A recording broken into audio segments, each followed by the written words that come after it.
Yo, yo, yo, yo. Okay, it's working now.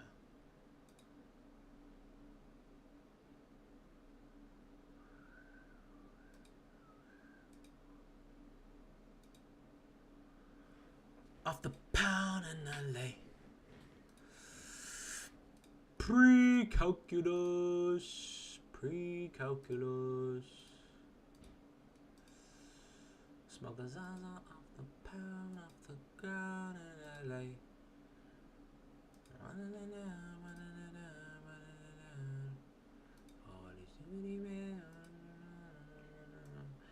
I'm not gonna lie, bruh. I'm actually cooked. I'm literally studying. This might be the first time I'm studying like the day before an exam, like a final exam. This is actually crazy. Hold on, let me upload. Let me upload the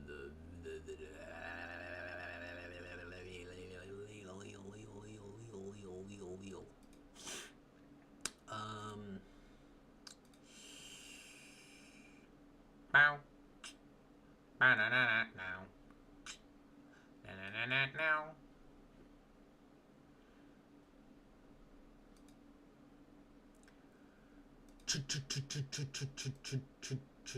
Chats. Oh my gosh, dude. I'm so cooked. Holy, I actually got to sleep at 9 today, bro. Oh my gosh, I'm cooked. Oh my gosh, I'm cooked. Oh my gosh. Oh my gosh. Oh my gosh. Alright, bruh.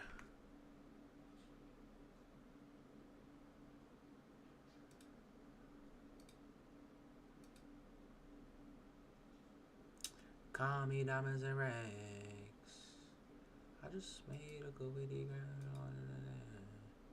Take off like a rocket, I'm having this motion.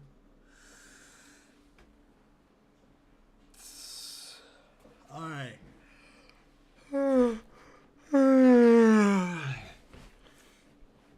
Alright, here we go, bro. Take my phone. Yeet. Alright. Oh, I don't even know where to start, dude.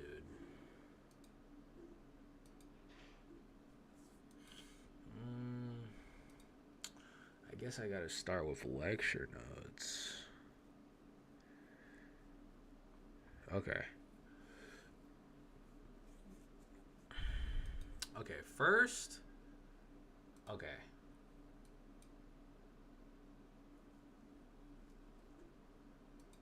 Okay. I guess let me go exam resources and let me go to the first practice exam. I think that's a good way to start. Because unfortunately, for the final for my the final for they don't give us like anything to really practice other than like the stuff we have to practice for the exams. I mean, yeah. All right, so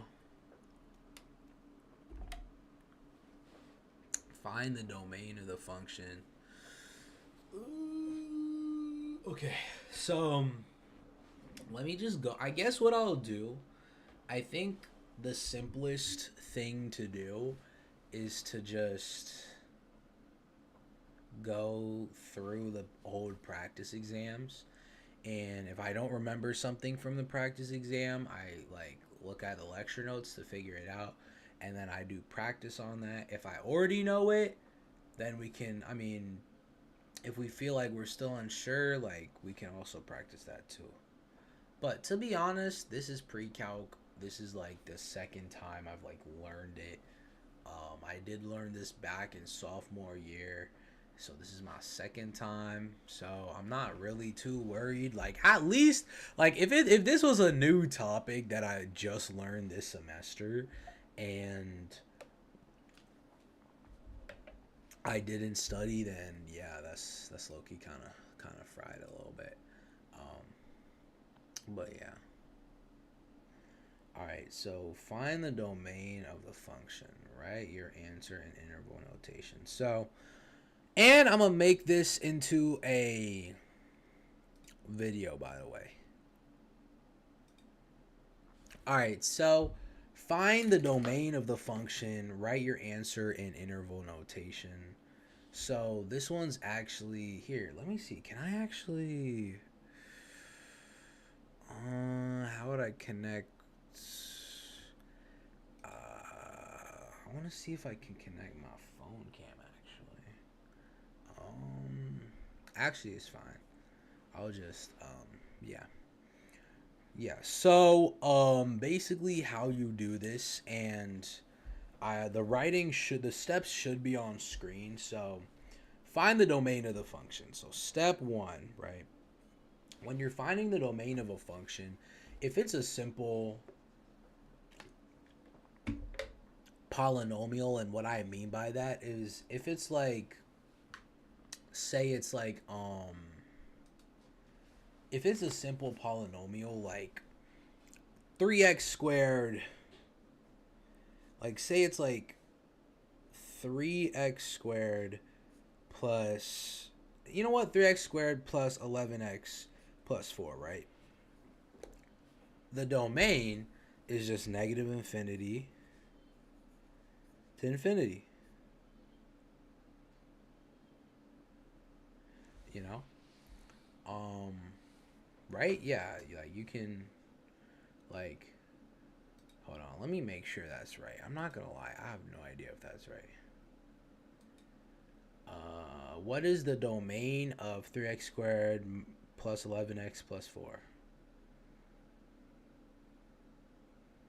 That should be negative infinity and infinity. Yep. Okay. All right. And here, I can record it too. Alrighty. So find the domain of the function. Write your answer in, hold on. You guys can't really see that. Interval notation. So this one's pretty easy.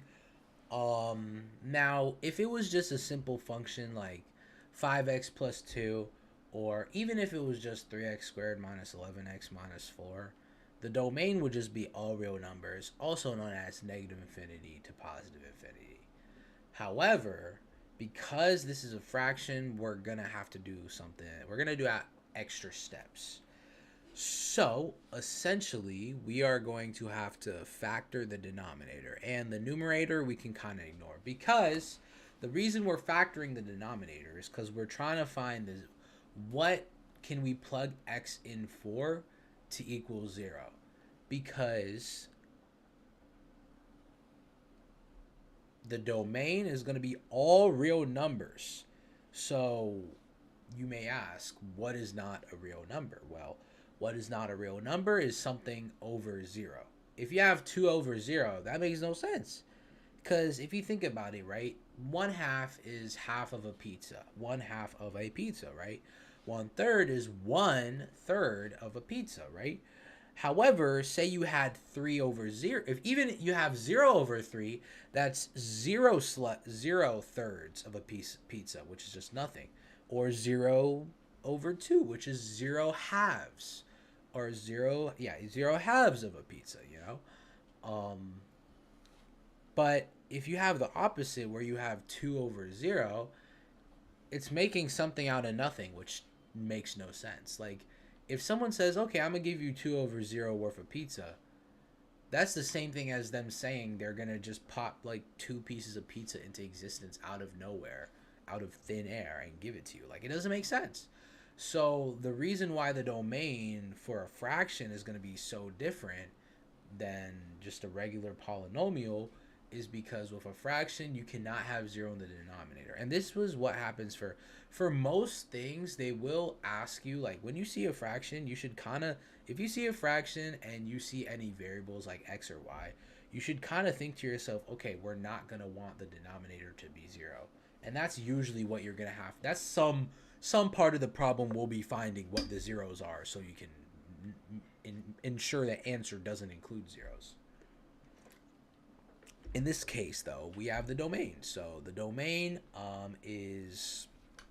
Oh wait, I forgot to stop. Oh wait, I was recording. Okay, all right. Alrighty, find the domain of the function. Write your answer in interval notation. X to the power of 4 plus 1 over 3x squared minus 11x minus 4. So this is pretty easy. All you're going to do is factor the bottom, and I'll explain why after I get to it, just in case you just want to know how to solve it. Don't really care about the explanation. So we have x to the 4 plus 1 over 3x squared minus 11x minus 4. So you're going to ignore the top. Just ignore it. And you're actually going to look at the bottom. 3x squared minus 11x minus 4.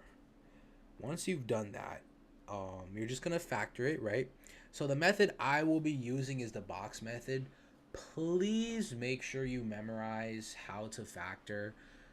I'm in college. I'm in my freshman year, and they're like, the amount of people who don't know how to factor, like in my class, is kind of scary. Like I was literally in a review session, and I was like, oh, okay, I just have to factor this. And then a lot of people were like, and it wasn't even for like this, it was for like a trig thing. And a lot of people were like, oh, wait, I don't even know how to, I'm not gonna lie, I don't even remember that. And I'm saying, bro, you don't even know box method or diamond? He's like, I heard of it, but like, so please remember. But anyway, the box method, I personally think, is probably the easiest thing to understand. So you are just basically, so imagine 3x squared minus 11x minus 4. It's the same thing as the base quadratic formula. A squared plus b squared equals c squared. Or a, no, whoa. Okay. I'm not gonna lie, my mind is overridden with trig. Okay, it is. Oh my gosh, do I not remember that? I mean, I know how to solve this. Oh my gosh. AX squared plus BX plus C. Oh my gosh, dude. I almost just forgot that myself. So it's AX squared plus BX plus C. That is the quadratic formula. So you're essentially, to find a part of the quadratic formula is to do A times C, and whatever that equals, you're going to do that. That is what you're going to be, what plus what equals that. Whatever is A times C is going to be what plus what. And then you're going to have just negative 11x. And you're going to count the negatives, by the way. So if it's like C is negative 4 and 3 is 3, it's going to be negative 4 times 3, which is negative 12. And you're just going to count the b, whatever the b is, with the negative. So it's negative 11. Or wait. Okay, wait. The plus is going to be what times, or, okay, wait. Okay, wait. Okay, wait. I'm not going to lie, I was bugging. So what times what equals negative 12? What plus what equals negative 11? So it's going to be... it's going to be 12 and 1, and it's going to be negative 12, and then negative 12 and 1. This part is probably the hardest part out of the whole thing. Just like, you kind of just got to think about it logically. Like 6 times 3, it does equal 12, but when you add it, it doesn't equal negative 11. So all you're going to do is just... you just got to think of different things that multiply but add. Just think of things first that multiply to 12. And once you think of something, think about, okay, does it, when you add it, is it 11? And then think of another thing that multiply. Like, don't think of everything at once. I feel like that's where a lot of people get confused, and like it takes a lot of time because they're like, they try to think at 2 different things at once when you should really be doing it step by step, which is the easiest. So, all right, so once you do that, you're going to take the 12, negative 12, and 1, and you're going to put it at the bottom box, so negative 12x, and put an x next to it. And you're going to take the 1 and put it at the top right, 1x. And then you're going to take the ax squared, which is 3x squared, and the b, which is negative 4. Now, this is a basic pungent square. If you don't know what that is, it's kind of a... It's used in math, it's used in science, but all you need to know is you're basically trying to figure out what times what equals the thing in the box. So for 3x squared, we know that it's probably we know that's going to be 3x. It's going to be okay. It's going to be 2x times 3x, right? 3 or wait, no. Okay, x times 3. Okay, x times 3x, right? Which is going to equal 3x squared. And then you're going to be like, okay, x times 3x is 3x squared. X times what equals 1x, and that's just going to be 1. And then you're going to be like, what times 3x equals negative 12x? And you're going to be like, negative 6x. Wait, not negative 6x. Wait. No, 4, my bad. You're just going to be like negative 4. And then negative 4 times 1 is just negative 4. So then you're going to have 3x plus 1 x minus 4. And then for the right one, it's pretty easy. You're going to set it equal to 0. So what minus 4 equals 0? Obviously, x equals 4. And then for the left one, it's going to be 3x plus 1 equals 0. So you're going to do a little bit of factoring out equals 0. 3x plus 1 equals 0. And then you're going to subtract 1. Not factoring, my bad, just separating. So 3x equals negative 1 divided by 3 divided by 3. X equals negative 1 over 3. So it's just x equals negative 1/3. X equals 4. And then this is where you find the domain. You're just going to write. Always think of it as from negative infinity to infinity, right?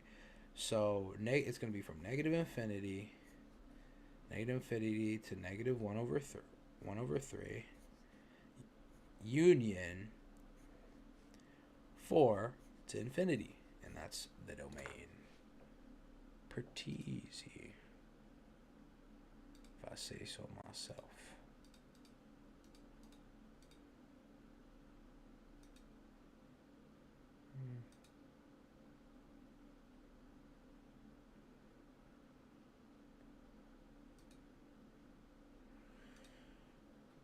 All right.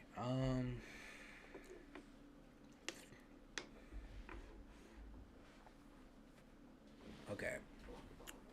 Let me lock it. So.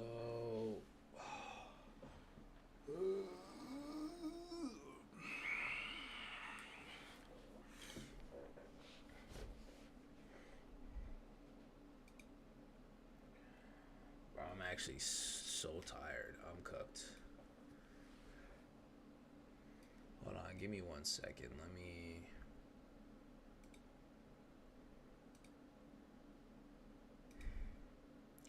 Keep checking my ethics grade. Alrighty, so I'm too sleepy, bro. I'm actually fried. Alright, so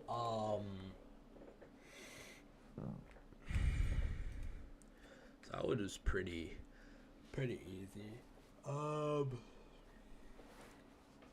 So find the domain of the function. Write your answer in interval notation.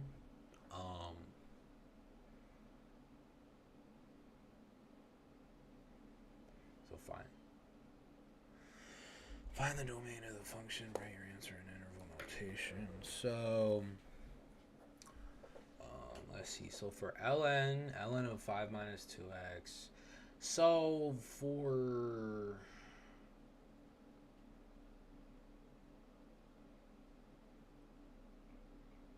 all right. So for this one,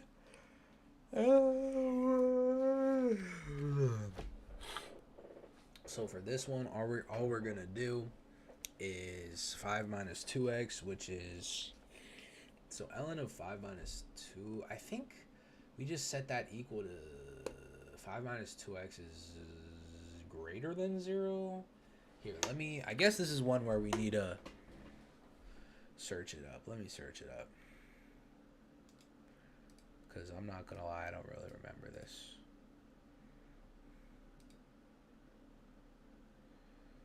Right next door, sitting in my bathroom, I was crying on the floor.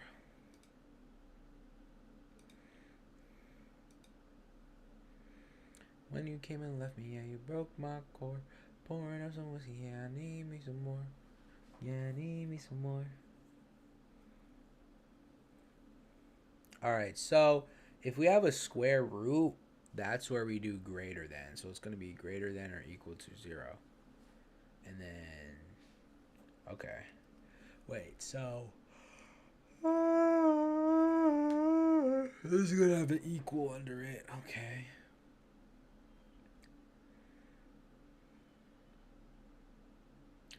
Yeah, I need me some more. Pouring up some whiskey now. I'm crying in my bathroom floor. Why you switch up on me? Girl, I hate you. You said you bugging honey cause I makes too. I've been getting flipped up. I've been getting too drunk. Yeah, she wanna fall in love, but I don't think I can trust her. I don't know why I feel this way. It's a feeling that I can't explain.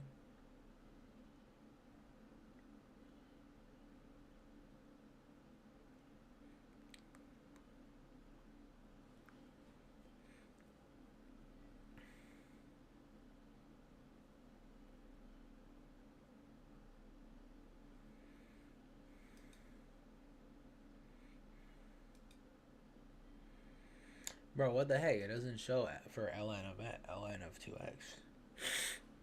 Is it the same thing?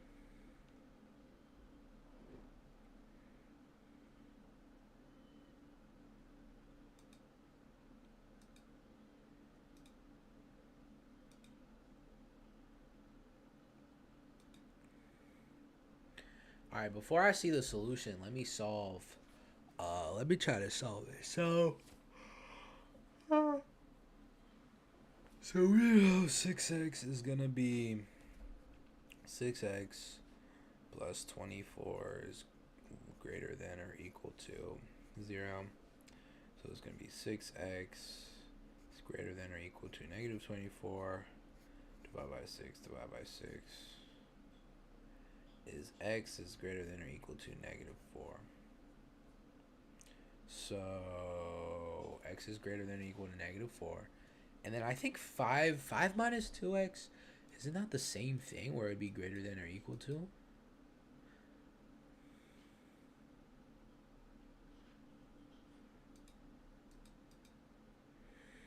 Alright, so...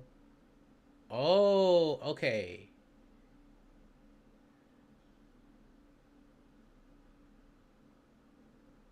Oh, okay, so this one... Okay, so this one I got wrong. It's supposed to be... Oh, okay, I would definitely lose points on that. So, it's supposed to be negative infinity, negative 1/3, and then union, negative 1/3 to 4, union, 4 to infinity. Oh, okay. And then this, oh, so 5 minus 2x. So ln and root is the same, except 6x is underlined under it. And 5 minus 2x doesn't have a line under it. 5 minus 2x is greater than 0. And then subtract 5, or I guess added 2x, and then you'd have negative 4, and then it's like, okay, 5 over 2 is greater than x, so it's, and then x is greater than negative 4, so negative 4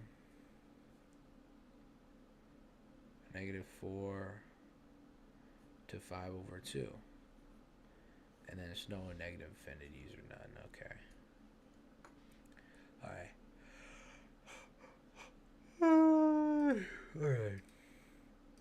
and then sketch the graph of the piecewise defined function. Okay, so for this one's pretty simple.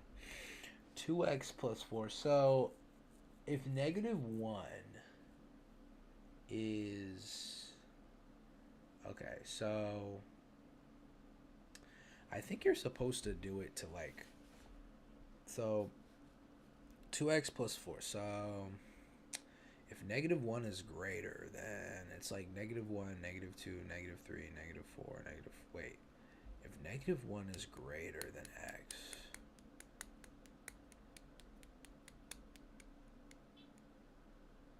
Yeah, negative 2.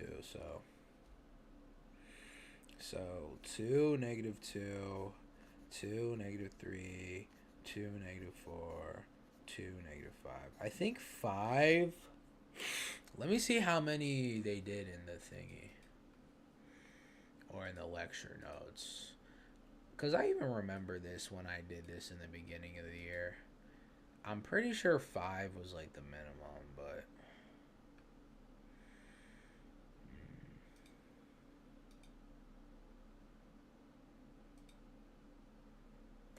Yeah, need me some more. Alright, I'm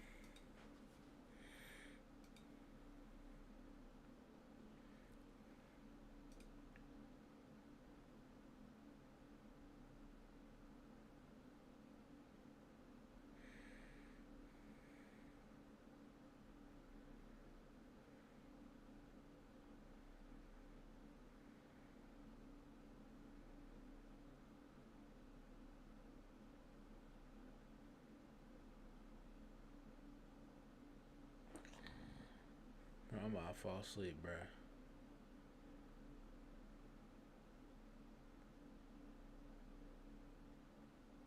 I need my glasses.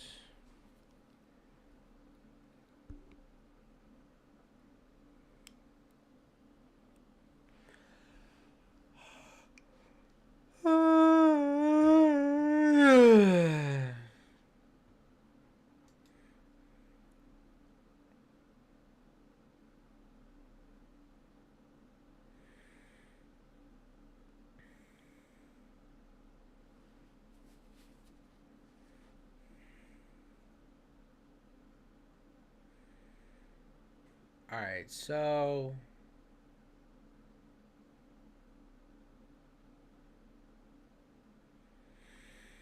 I guess it depends, because... Like, for a quadratic, my professor used 5, while for, like, a line, used, like, 3. So I guess it depends. So this is a line, so we should use just 3, to be honest. So 2x, so 2 to the negative 2 plus 4 plus 4 plus 4. So this is going to equal negative 4, 0, negative 6, negative 2, negative 8, negative 4. So that's that. And then moving on, x squared minus 2. So it's from negative 1 to what? Negative 1 to 1. So negative 1 squared, 0 squared, 1 squared, minus 2, minus 2, minus 2. And then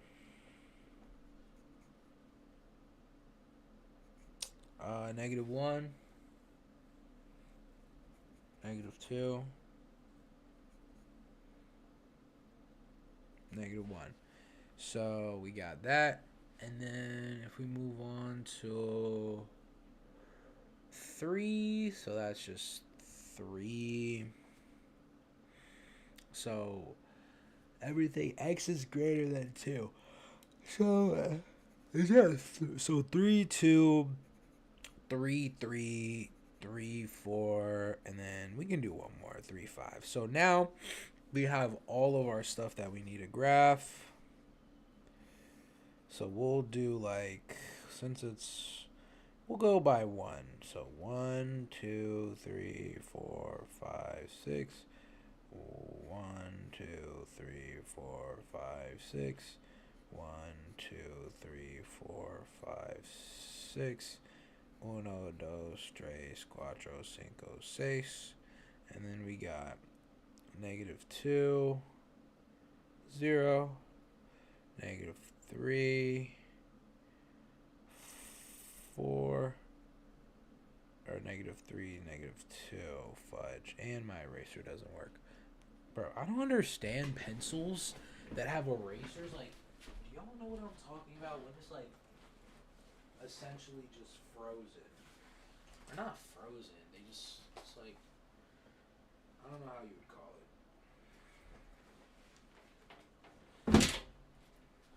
You know, the amount of pencils that I've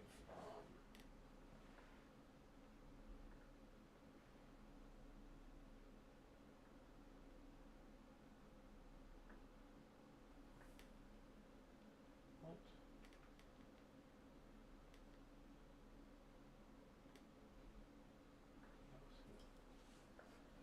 I already said I don't.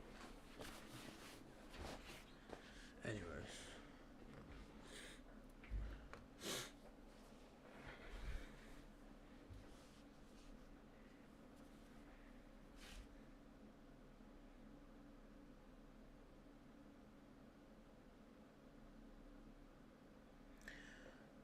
Alright. So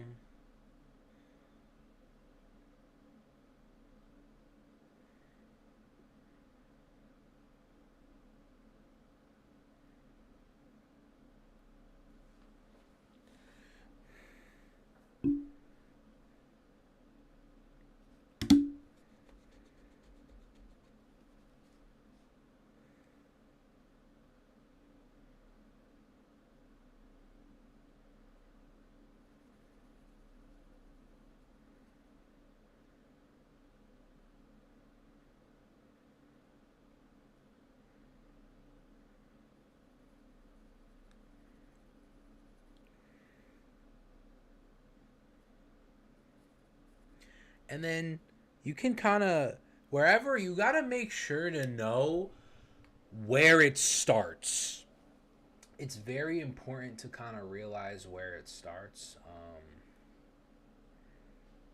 Yeah, because like even now, as I was doing it, I was like, okay, wait, which way should I draw it? Was it going from here to here? Here, you gotta make sure the dot wherever you start, that's where you're gonna draw the line.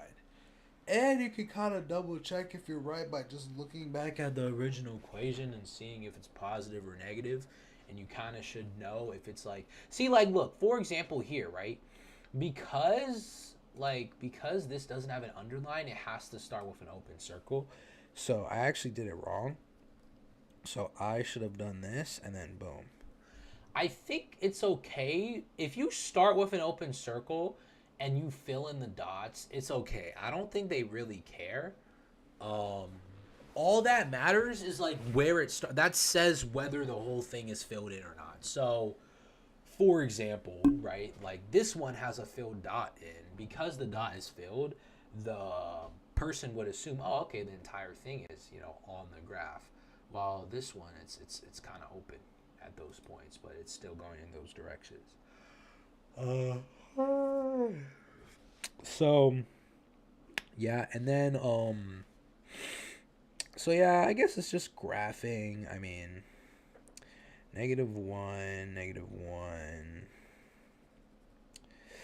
0, -2, 1, -1, and then that's just it's a little quadratic right there.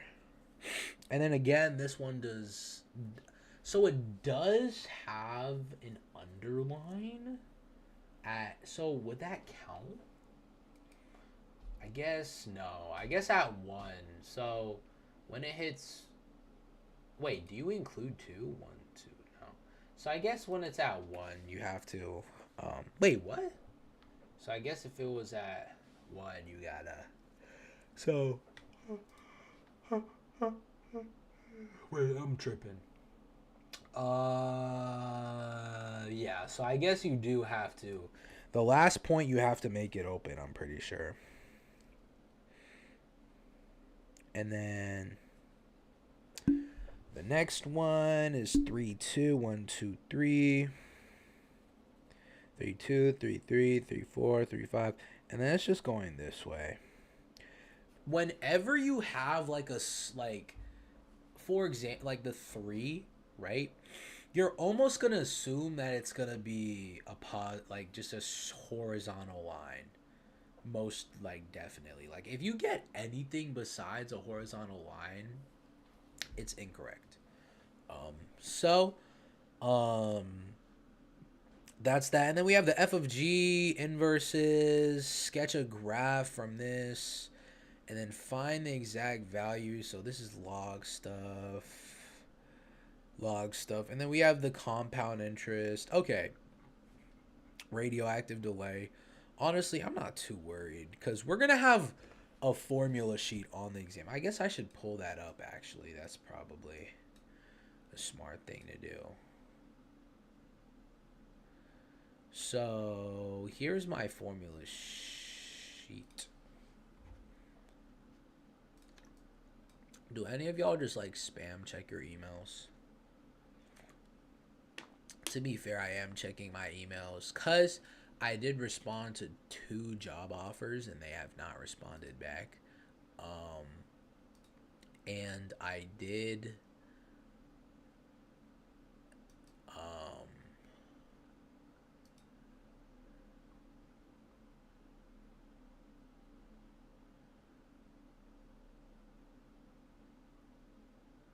I did do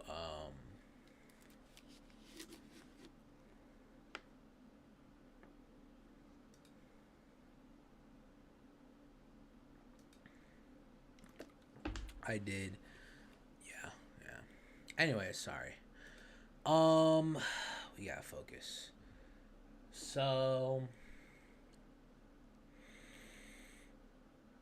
and then I guess because -4 has an underline, we have to put that a bracket.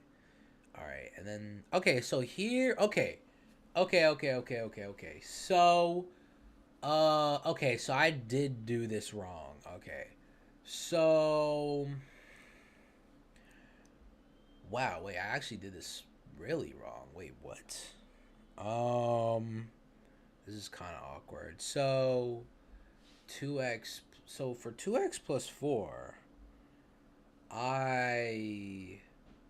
So negative. Wait, am I tripping? -1 is greater. Oh, wait, no.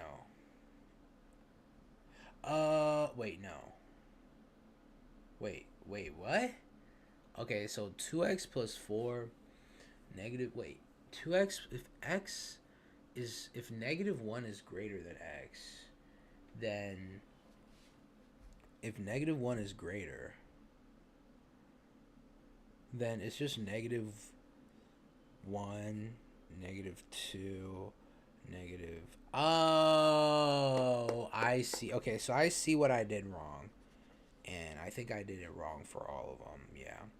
So the issue is even if it doesn't have an underline, I must start with the number. So for example, like -1 is greater than x, right? -1 is greater than x. So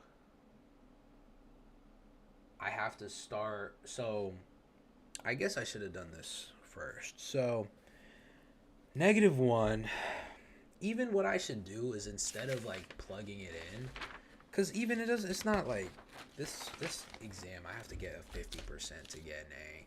So we don't even have to be super thorough. We can just be like, okay, -1 is greater than x. What is that gonna be? -1 is greater. That's gonna be, if -1 is greater, that's gonna be what? That's like, okay, we have to include -1 first of all. Even though it's not actually included as a whole on the graph, we still have to include it. So it's -1, -2, -3, -4, and then I guess we can just do 4. And then -1 times 2, -2 plus 4 is 2. And then -2 times 2 is -4, 0. -3 times 2, -6, 4, -2, -4, -8, -4. and then when we go to graph, that's when we can 1, 2, 3, 4, 5, 6. 1, 2, 3, 4, 5, 6. That's when we can do 1, 2, 3, 4, 5, 6. We can do -1 and then 2, and then that's where it starts, and it's an open circle, and then -2, 0, and then -3, -2, and then -4, -4, and then that's how you get it. Okay, but you have to start from 1, so -1, 4, -1, 2. So, and then for this one, it's the same thing. It's from -1, so it's -1, 0, 1, and we have to include 2. But the 2, right, 1, 2, is going to be open dot. But the first one is going to be closed. And then the same thing for this one. So what is great? So for 3, 3 you do include 2 anyway. So it's 2. So it's 2, 3, 4, 5. So it's 1, 2, 3, and then okay, I get that. All right, and then now, so we get the basics.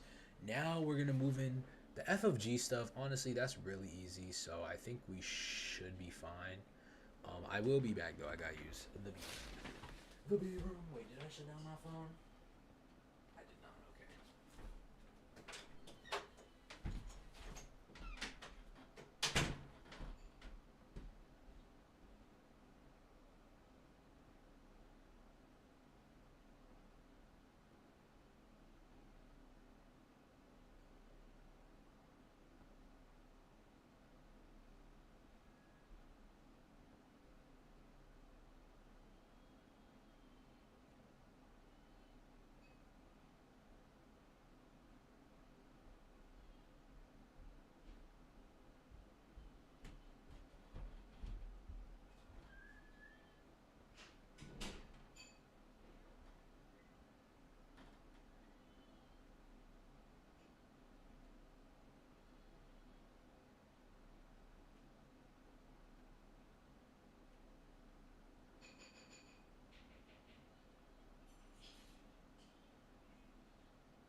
millions of viewers, do not worry. I am back. Alright. I'm not gonna lie, bro. I feel more energy, bro. Am I tripping?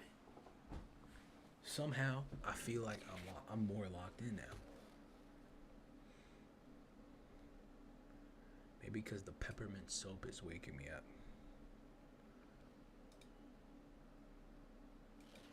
Alright. So. Okay, wait. Okay, I don't want to cheat. Alright, or not cheat, but I want to see it myself. Okay, so. First of all. So again, for the domain of this, we just gotta factor the bottom. And there's usually going to be 3 different sections to it. And then for this one, the only difference is that this would be 5x minus 2 is greater than 0, whereas 6x plus 24 is greater than or equal to. And the one that doesn't, or the one that has the undersign, whatever that equals, is going to have a bracket, while the other doesn't.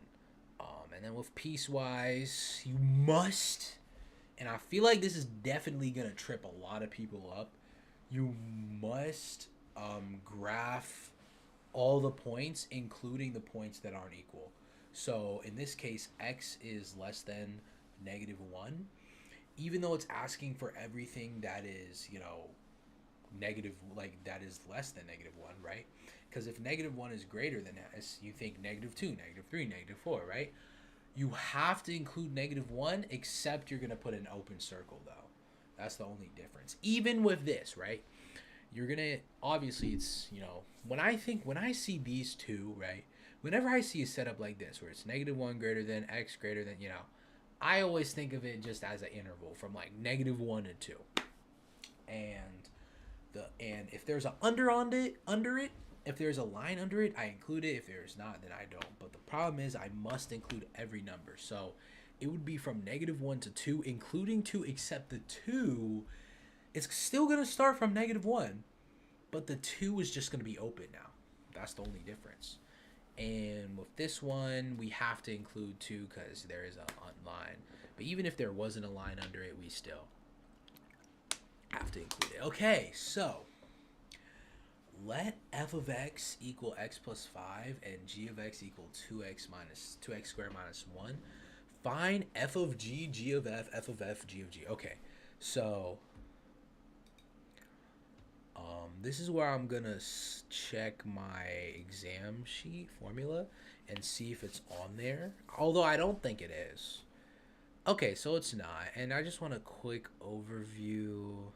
So it's mostly trig stuff. I'm not gonna lie, bro. This formula sheet is stacked. Like, I'm not even gonna cap, bro. Like, this formula sheet is actually stacked.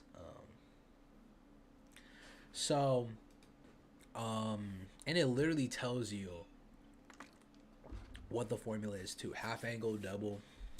So f of g. So f of g is, I think, is okay. I'm looking at the answers. F of g, I'm pretty sure that's just x plus 5 times 2x squared minus 1. And then, oh, no. I remember this.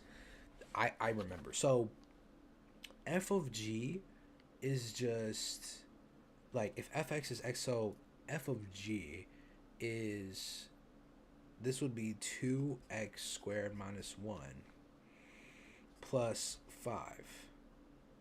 And then that would just be 2x squared plus 4. And then I have to simplify. Wait, do I? Right? And then f of g is the same thing as, like, f of g is like whatever g is put inside of the x's for f. And then g of f is whatever you have g, put whatever f is in for the g function.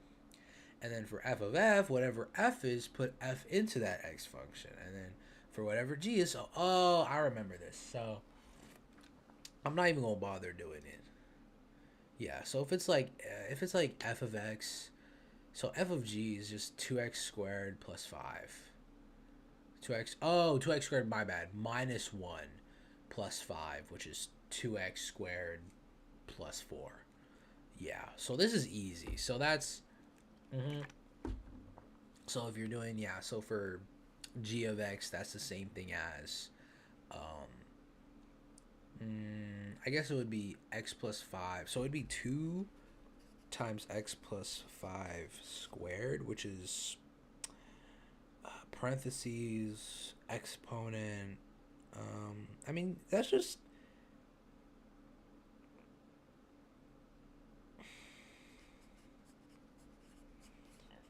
isn't that just like, and then that's 2x times plus 10, and then that's, wait, am I tripping? Am I doing this wrong?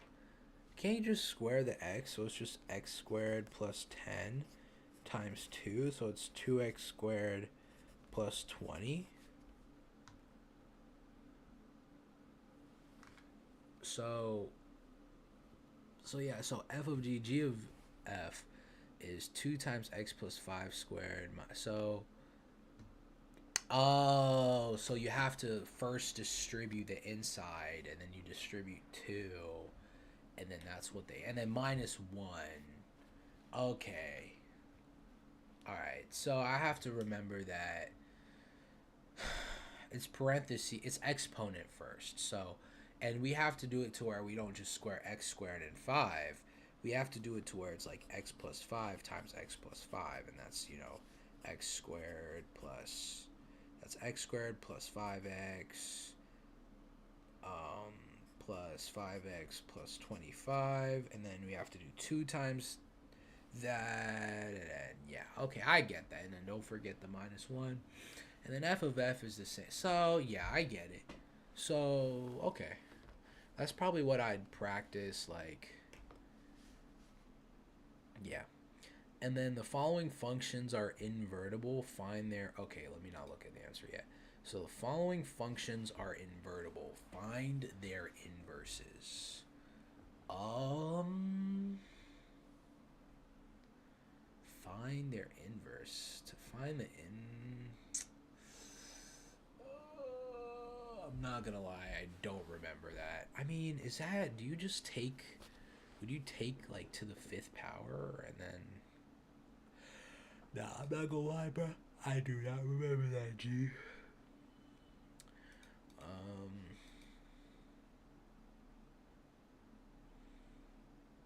oh, and then I guess if you're saying the domain, I mean, domain and range, bro, that's so easy, bro. Like, the domain of this is from -2 to 5, and then the range is from 0 to 25.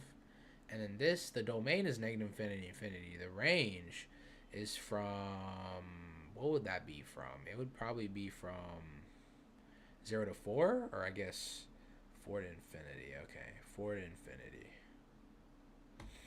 And then this one, the range would be from 2 to infinity. No, domain is 2 to infinity, -2 to infinity. And then the range is from negative infinity, infinity? -2 infinity, 0 to infinity. Oh, I guess. Okay, that's kind of true. All right.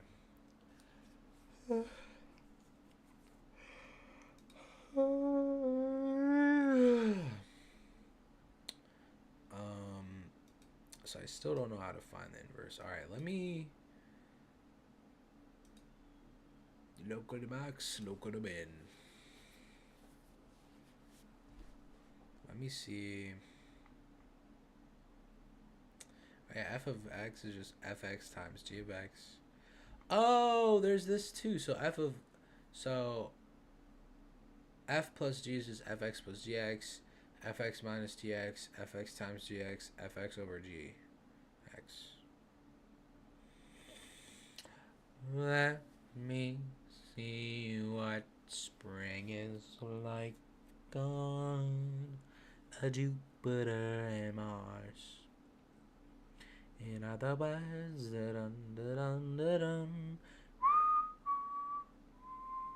okay, the denominator is defined for all x. However, f is undefined when x. Dude, I'm not looking. Where is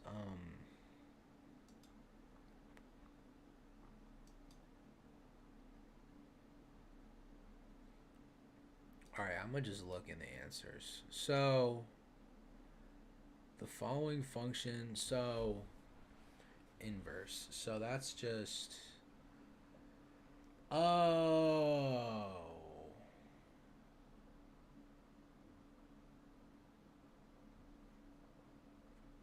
what? So you take the so because it's a square root, you undo it with to the power of 5, and then to both sides, so y fifth. You multiply by 7 both sides to get rid of the 7.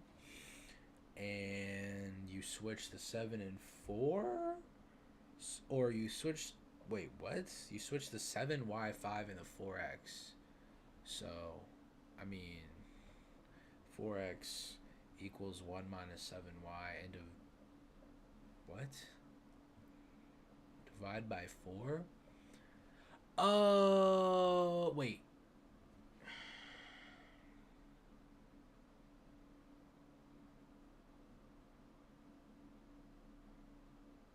What? Wait.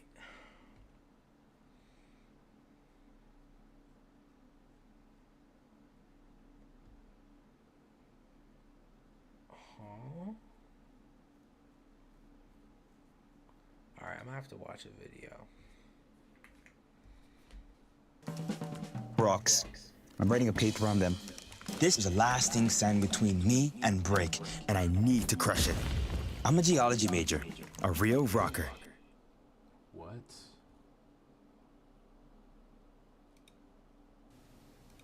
In this video, we're going to talk about how to find Holy the inverse throwback. of a function. So consider the function f of x is equal to 2x minus 7. What do we need to do? The first thing that you should do is replace f of x with y. Y and f of x basically are the same thing. Oh, I Now, remember in your this. next step, switch x with y. Oh, so, and then you would solve it. Oh, so you can do this one of two ways. You can either switch x and y immediately. So, okay, I like this method better. So instead of doing that, you can say x equals 2y minus 7, and then you solve it. So it'd be x plus 7 equals 2y, and you want to get y by itself divided by 2. So it's x plus 7 over 2 equals y. Yeah, is that x plus 7 over 2? So x is equal to 2y minus 7. Oh! And then after this step, all you need to do is isolate the literally y did variable, that. solve for it. Get it by itself on one side of the equation. So to do that, let's add 7 to both sides. So we're going to have x plus 7 is equal to 2y. And to isolate y, now we need to divide both sides by 2. So x plus 7 divided by 2 is equal to y. So we can write the final answer as the inverse function is equal to x plus 7 divided by 2. And so that's a simple way in which you could find the inverse of a function. Okay, I get that. I understand it now. So literally, you're just doing, like, in this case, y equals 1 minus. So x equals the square root, or the fifth root, of 1 minus 4y over 7. And then you do this power of 4, so x to the fifth equals 1 minus 4y over 7 times 7 times 7. 7x to the fifth equals 1 minus 4y minus 1 minus 1. 7x to the fifth minus 1 equals negative 4y divided by negative 4 divided by negative 4. 7x to the fifth minus 1 equal over negative 4 equals y. Okay. I don't think it was negative, though. Yeah, I don't know. It wasn't for some reason.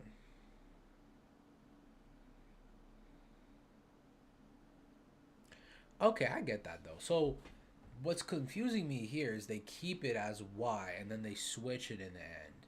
I mean, I guess it works either way. Okay, I get that, though. I remember doing that. All right, and then, so it's the same thing here. I mean, I'll do it. So it'd be x equals 6. Okay, wait, this is confusing because there's two of them. Let me see if he shows.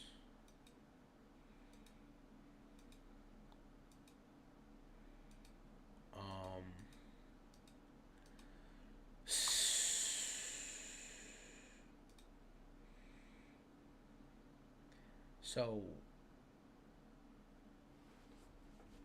so so still did the same thing, just did y times y equals 6x plus 2. So multiply x times 3, that, and then you get, oh, okay, so it doesn't matter. It doesn't matter. Okay. Okay, it doesn't matter. So I can still do x equals 6 y plus 2 over y minus 3. And then it's times y minus 3, so xy minus 3 x equals 6y plus 2. And then you would do 6. You would have to factor 2 times 3y plus, no, what am I, wait, I'm tripping. What am I trying to isolate? I'm trying to isolate, wait, what am I trying to do? I'm trying to get it, set it equal to y equals, wait, no, it's supposed to be,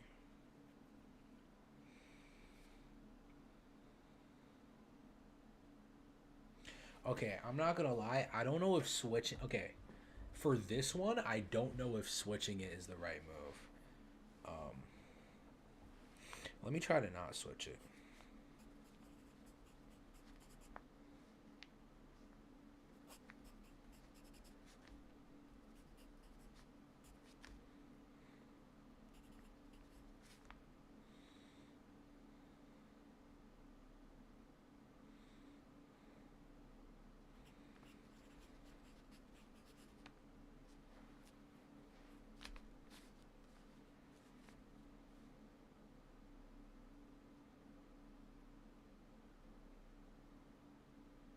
Okay, I'm not gonna lie, I'm kind of confused.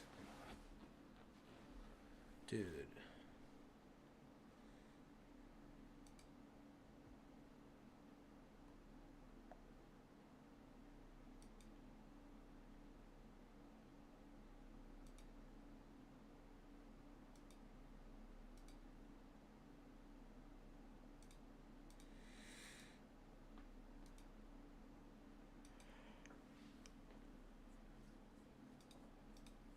I'm actually so sleepy, dude. I'm too sleepy. I might have to take a nap. So, okay, I can do this.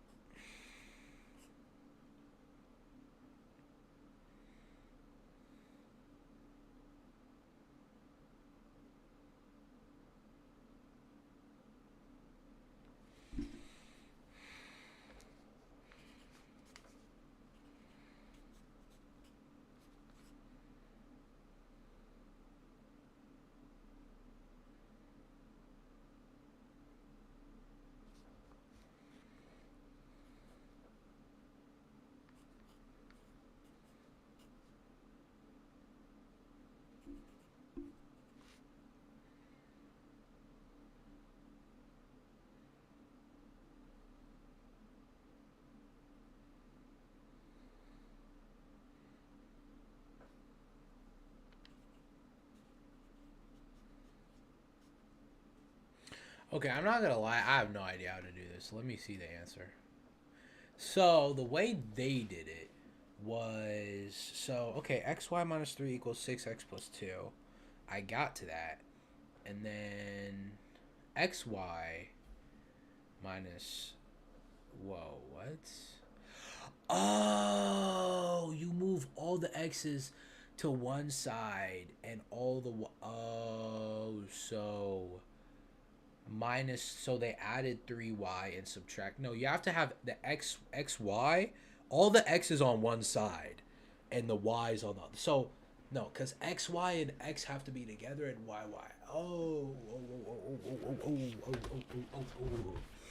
All right, so I completely forgot that.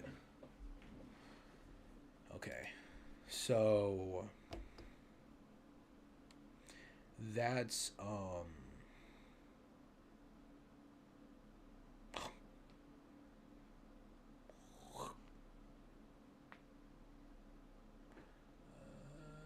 sleepy, bro.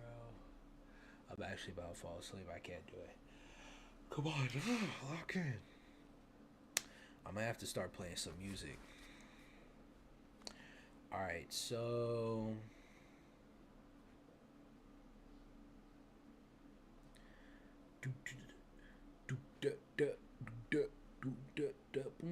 like Oasis, see, running this in a spaceship, and I made it. Yeah, yeah.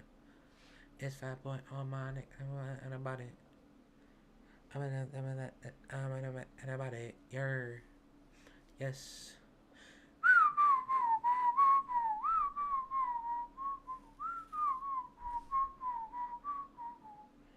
It's 5 point harmonic, and about it.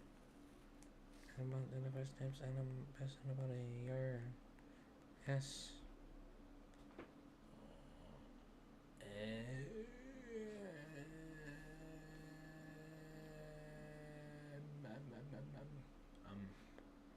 Come on, lock in. So when I got to xy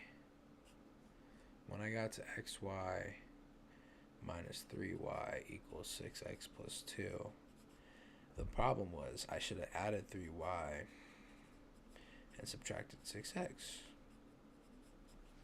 I was on the right track with factoring.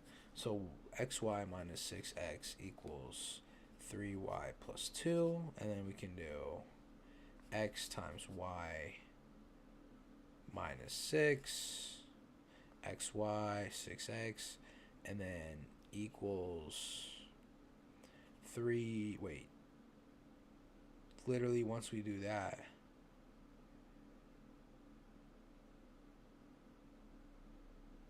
oh yeah, we literally just subtract y minus 6.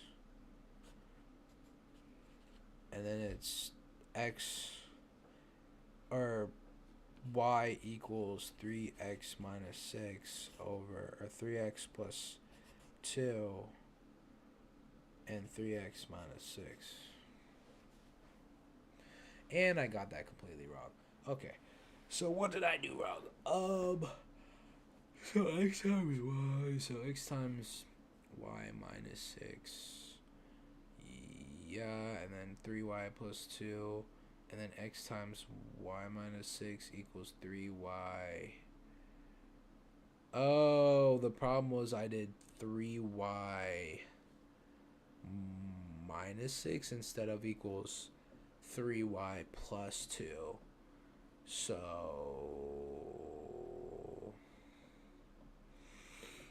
because then you would just, you literally, I don't even have to factor the other side. It's just the xy. So it's y minus, so 3y plus 2 over y minus 6. That's it. Which is y equals 3x plus 2. Alright, so, okay. Okay, I get that. So get the xy and x to one side. I gotta remember. And then, come on.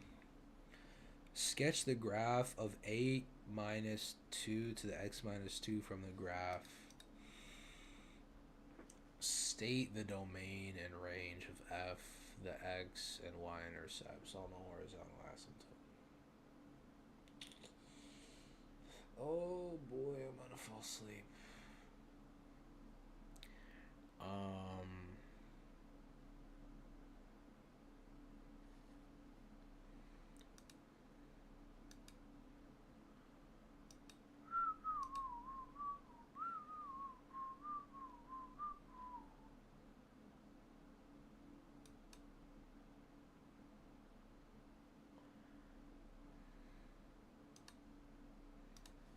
on, guys. Let me check my email.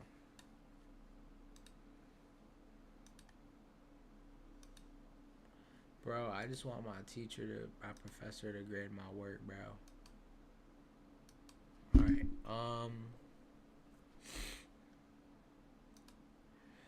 so, sketch the graph of 8 minus 2 to the power of x minus 2. From the graph, state the domain and range of f, the x and y intercepts, and the HA asymptote.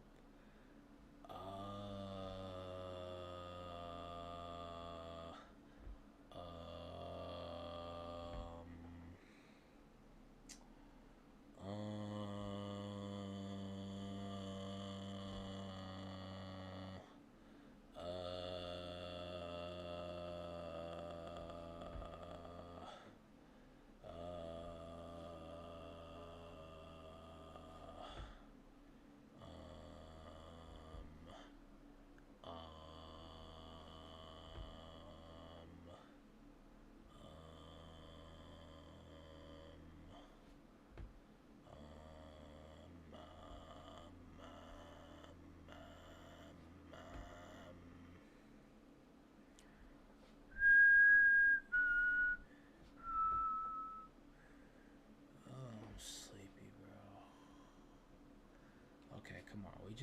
Okay, let me at least get through. I have to get through at least 2 exams. Come on. Sketch the graph of 8 minus 2 to the power of x minus 2 from the graph. State the domain and the range of f.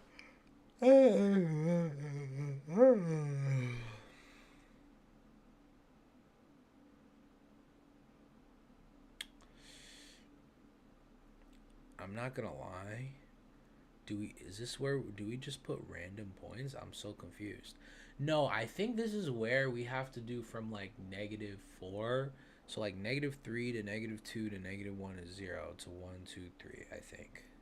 We just put random. So they did 0 to 5. I want to see. It goes on and on and on. Yeah, I'm in the air sometimes. Singing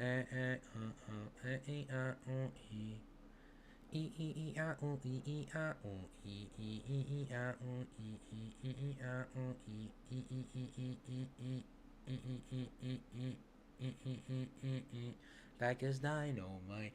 Cause I told you once, cause I told you twice. Bottle like this door, like it's dynamite. My, and turn on tonight.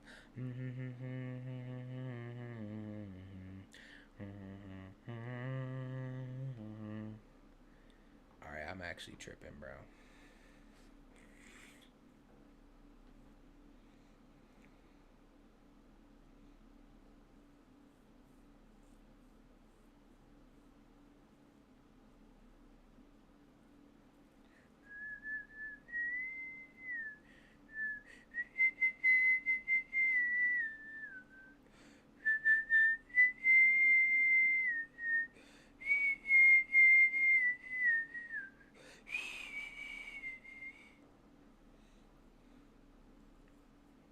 Boom. Yeah. I'm trying to see you this weekend. It's got a seaside, yeah, seasick. On my weekend. You've been on my mind, I've been geeking. I've been having lots of being thinking. The tired of you is our weekend. The tired of you is our weekend. I got my eyes on you. Baby girl, all I want is you. Baby girl, all I want is you. And you know it's true. But I said I've been lies and I've been lies and I've been want to find enough. And I'm in a head, huh? So it's all been, oh.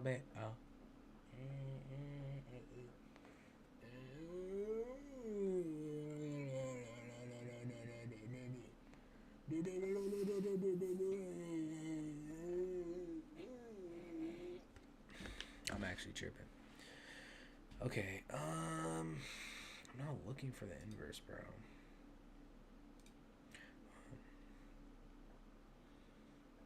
I really want to fall in love. Alright, so you just... Okay, how do you know where to start, though? Like, this one started from -2, while the other one started from 0. Maybe... I don't know.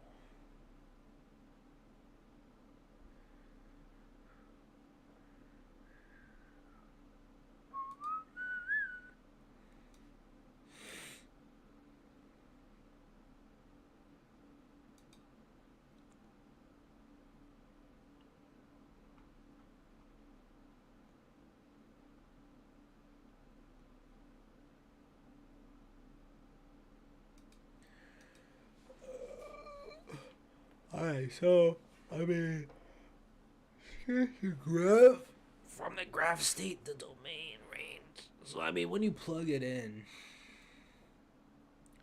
8 minus a fourth is 1 over 8 is the same thing as what over 4? 8 is the same thing as 32 over 4. So 32 minus 1, so 33 over 4. And then 1 is 8 minus a half. And then that's just 7 and a half. And then 8 minus 1. And then, okay. And then how does, like, how do you know, like, when... How do you know, like, what you do it from? I just don't really understand that. And I really want to find enough. I guess whenever you hit, I mean,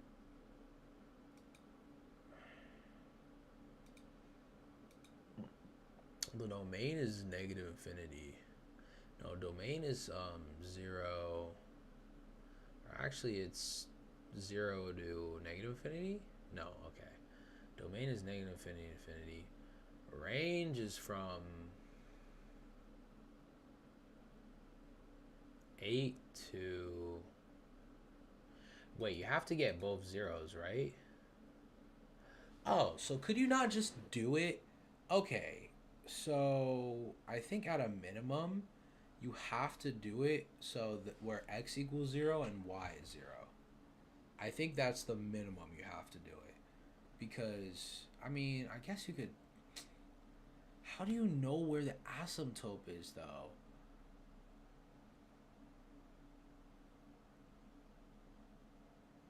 I don't get it. See, okay. See, now I'm cooked, bro.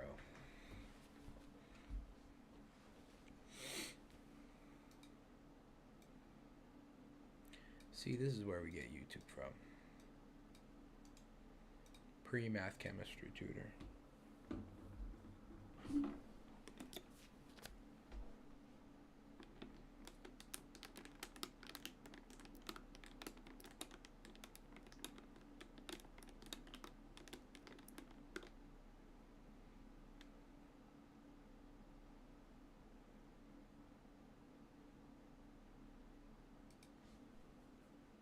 Why can't you stay organized? I've experienced this myself, and it's called chronic impulse control, where you prioritize short-term actions like gaming and social media until it's the end of the workday, and you still haven't gotten anything done.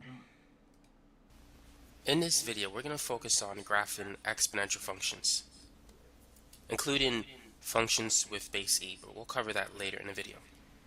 So let's start with a simple function, y is equal to 2 raised to the x power. How can we graph this particular function? What would you do to graph it? The best thing to do is to make a table, and you want to plug in the right points. Personally, I would pick a 0 and 1. Now this function has a horizontal asymptote. The horizontal asymptote is the x-axis. It's y equals 0. Now, if you see a number like plus... Oh. That is true. The horizontal axis is when y equals 0. Vertical is when x equals 0. So that's where you know. So there's literally no reason to do this then, because if you know it's when y equals 0, it's at 1 2. Wait, what? No, it's at 1 2. Wait, what?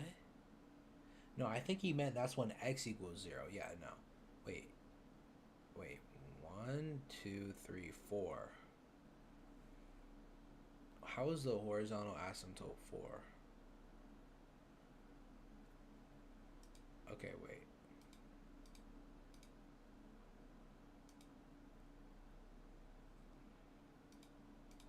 But let's say that y is equal to 3x plus 1 minus 2. So the minus 2 tells you that the graph has been shifted down 2 units. So the horizontal asymptote is y is equal to negative 2. What? Now, x plus 1, that tells you that the graph has been shifted 1 unit to the left. Wait, what? Oh, that's why it's 4. Oh, is that how you figure it out? So, like, for example, this is 8. So, would you do it up to... Okay, maybe not do it up to 8, but you know 8... Oh, okay. So, how you find the horizontal asymptote is dependent on this. So, in this case, it's 8 minus 2 to the x minus 2, and because it's a positive 8, it's y equals 8. But for instance, like this one is also positive 2. This is net minus, so instead it'll be like negative 2 on the below the x-axis. Oh, okay. See, like The standard notes x don't even values say that we should typically choose are 0 and 1. Now, if it's been shifted 1 unit to the left, then instead of plugging in 0, we're going to plug in negative 1. And instead of plugging 1, we're going to plug in 0. To find those x values, you can set x plus 1 equal to 0 and equal to 1, our original values. And then if you solve for x, you should get negative 1 and 0, the new x values that you should plug in. So now let's go ahead and make a graph.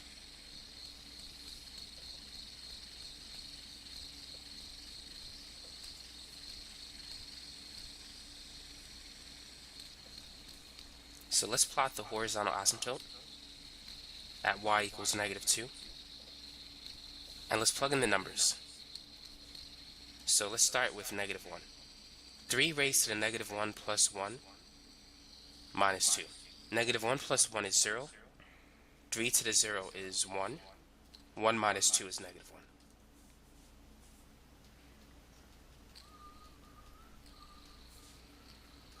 Now, what is the value of y if we replace x with 0?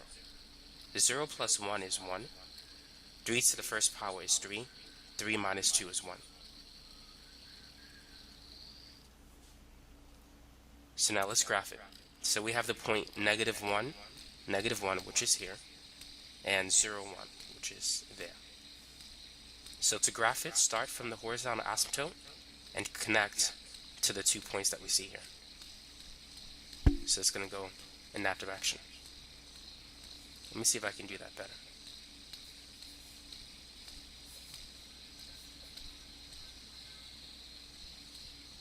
There we go. So now what are the domain and range of the function? As we said before, the domain of the function is the same. It's all real numbers, negative infinity to infinity.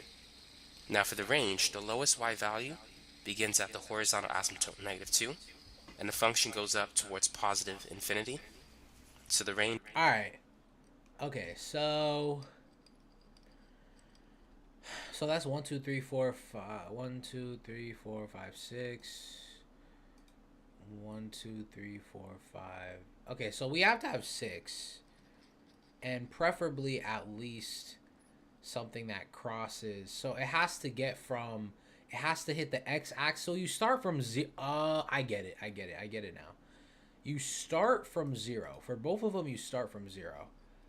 Even I don't know why in this example my professor did -2 negative. Maybe because it didn't go to that, but realistically, all you need is from 0 all the way to another 0, and then maybe one more. So like 0, and then you can do maybe like negative. So like -1, and then whenever it hits 0, and then one more after. I think that's the bare minimum, because that's yeah.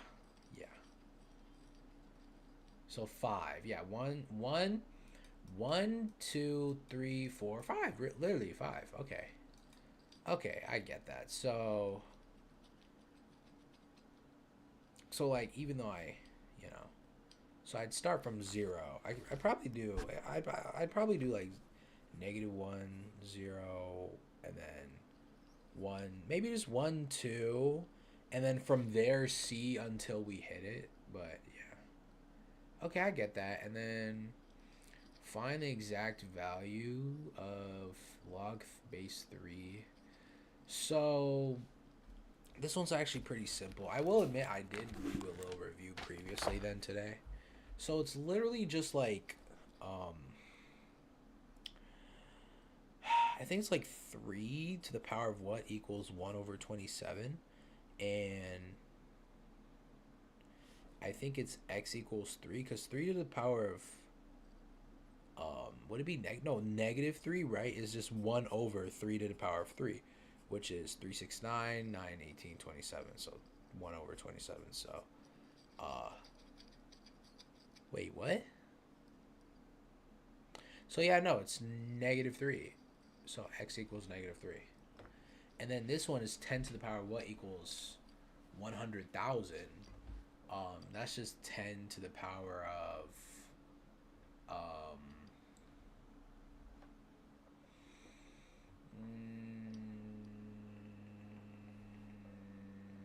1,000. 10 to the power of 1,000. 10 to the power of 1,000.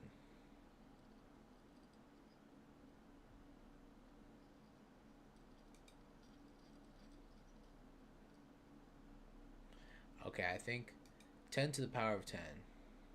10 to the power of 10 is 10 billion. Oh, that's how many zeros there are, right?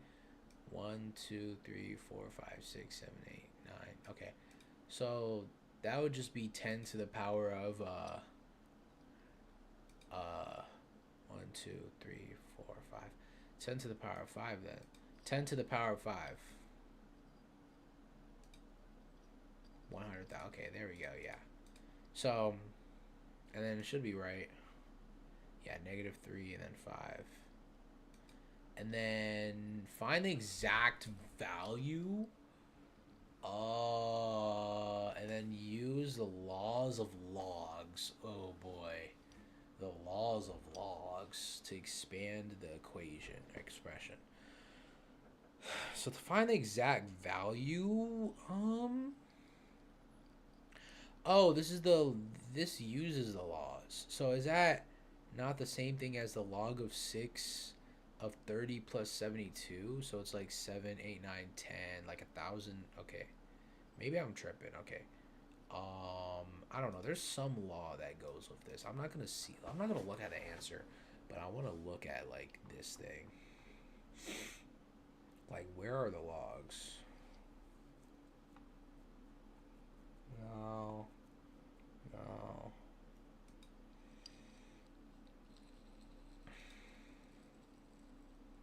All right, here we go. Law of logs. So yeah, log of A times B. Oh, okay. So I'm wrong. So plus is for multiply, division is for subtraction, and okay, I get that. I already know number 3. So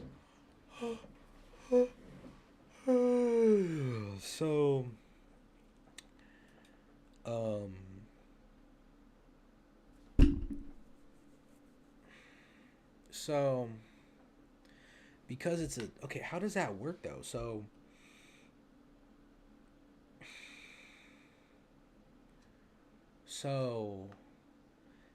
what, log? So log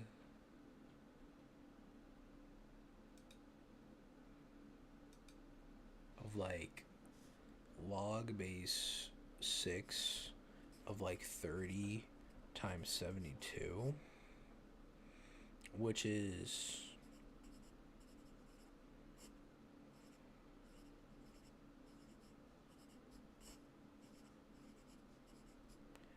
log base 6 of 160, and then minus is just the same thing as log base 6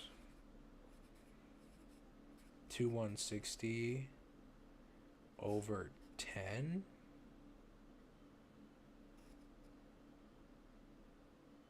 Oh, and then that's just 200, so it's just log 6 of 216, which is 6 to the power of, I think, 8? See, I don't know this. 6 to the power of what?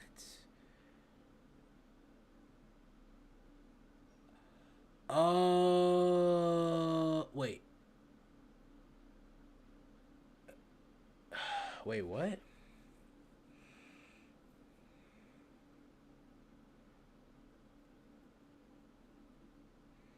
I mean, yeah, I got that.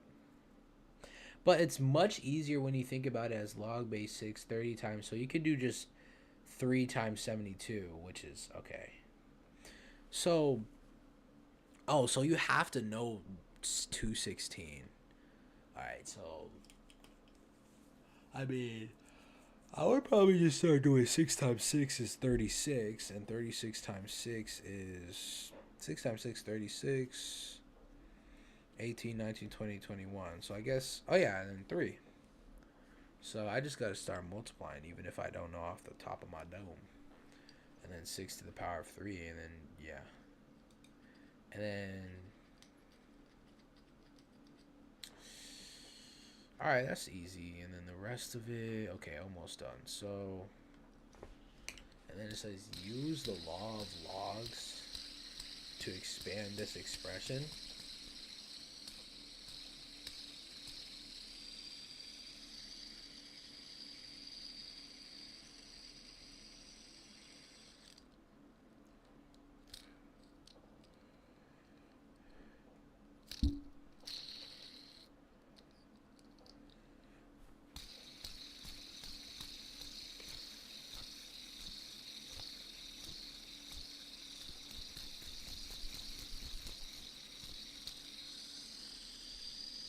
So a to the power of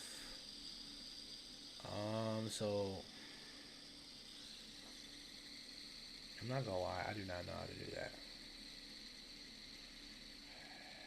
Oh wait, if it's division, that's the same thing as ln of a to the 4/3 minus ln of what, b5 times, okay, wait, there's actually a lot here. So ln of a to the 4/3 minus, and then b5 is multiplying, so it's minus b5 plus the square, or okay, ln of a square, or a to the 4/3 minus b5 plus the square root of c squared. Okay, wait, the ln of b5 plus the ln, so the ln of b to the 5th plus ln of root c squared plus 1. And then, with that, is that all you have to do? It just says to expand.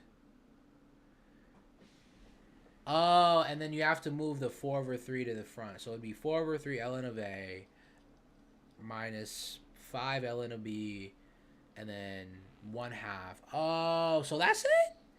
Bro, that's easy. So, okay. Because I thought you had to solve it or something. So, and then whenever it's like, so log of like 10, log base 10 to the a to the power of 3. You you could technically say 3 log base 3 of a. So you can move the x to the front. Okay. Yeah, I remember that. And then this one says solve the equation. So with plus, it's just multiply. So it's log base 3 of x minus 3 times x plus 5. And then that's x squared plus 5x. And then negative 3x plus 25, or 15. Negative 15. And that's log base 3 of x squared plus 2x minus 15, not 25, minus 15.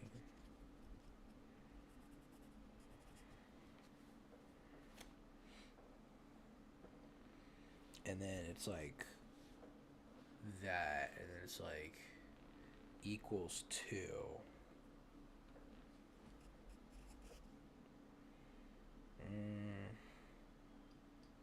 So how would I solve that?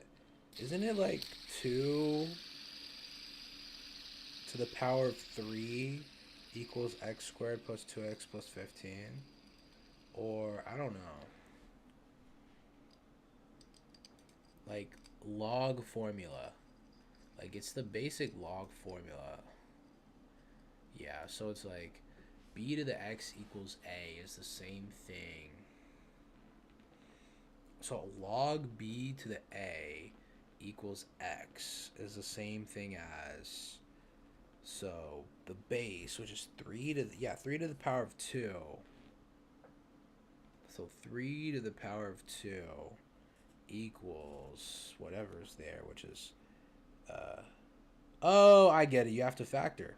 And then it's like what times what equals 15, what plus what equals 2, 5 and 3, yeah, what equals negative 15. So 5 and negative 3, and then it's 5x negative 3x x squared negative 15, x negative 3, 5 x minus 3, x minus 3, and then x plus 5. And then it's like it equals, wait, 9. Wait, what? Okay, hold on. I get what it's talking about. So you factor it, x plus 6. So you do this, x squared plus 2x minus 15 equals 9. Oh, you subtract the 9. So after you get that, you do that equals, okay, so you do the whole thing where it's like 3 squared. Okay, and then you factor it, and then whatever equals 0. And then it can't be a negative because then it's extraneous solution, so it's just 4. Oh, okay.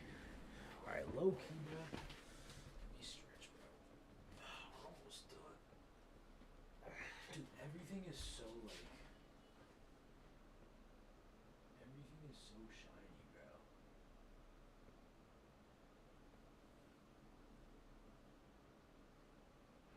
Everything is so shiny because this is like, I think this is literally the first big snow of the season for where I'm at. Yeah. Alright. Bro, how have I been live for an hour and 44 minutes? And then we have the annual interest stuff. So the annual interest stuff, that's easy. I feel like I remember doing that in middle school. So if you invest 700, so for this one, so only the decay one is where you need to know the problem on your own. But they give you continuous compounding and population growth, but they do not give you decay, which is, I think, like, I don't even know what it is, to be honest, which is probably bad, but so you invest 700, 4%, 2100. So this is easy. So if you invest 700, so first we have our formula PERT. So PERT. If you invest 700, and then you only use like, okay, never mind. So if you invest 700 at an annual interest rate of 0.04. Okay, wait, maybe let me not use this one. I don't think this is right. If you invest 700 at an annual interest rate of 4% compounded quarterly, how long will it take for the investment to be? Okay, no, this is right. So PR, which is rate, times T, which is time, is what we're looking for. And then it's going to be equal to 2100. So divide by 700, divide by 700, 7 divided by 21, so is 3, equals e to the power of 0.04 t, and then this is ln of, so e to the ln of e. All right, if it's b to the x equals log base b of, wait, am I okay? Wait, I'm tripping.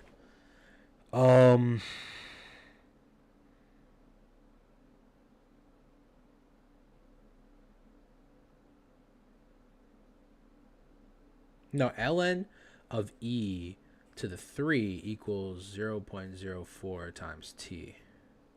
And then divide by 0.04, and then it's ln of e 3 over 0.04 equals t. Or just ln. So, yeah. So, there's 3 different ways you can do this, but... Oh, wait. I did this wrong. Yeah, okay. So, compounded. Because it says compounded, and it gives, if it says quarterly, semi-annually, we have to use that. So it's going to be this one, or where is it? It's going to be this one, not this one. This one is like without, if it doesn't have, the problem is we have an n value. So it's very easy to see. Okay, so, okay, I get that. Alrighty, so for this one, we're going to be doing, if you invest $700 at an annual rate of 4% compounded quarterly, how long will it take for the investment to be worth $2,100? So for this one, you're going to immediately notice how it says quarterly. Now, you're probably going to be stuck between choosing the continuous or compounding formula. They are very similar, but you must realize that because there's an n value here, and the n value is quarterly. So if it ever says quarterly, semi-annually, those are the main ones. But if it ever says something along those lines, then you must use this, because you can't just ignore the n. And that's the mistake I even made. So we're going to use this formula, which is b equals p to the 1 plus r over n times t. And what you're going to do is you're going to plug in. So p is going to be 700. And it's going to be 1 plus r, which is for rate. P is for like price. So that's 700, and then it's going to be 1 plus r, which is rate, which is 0.04.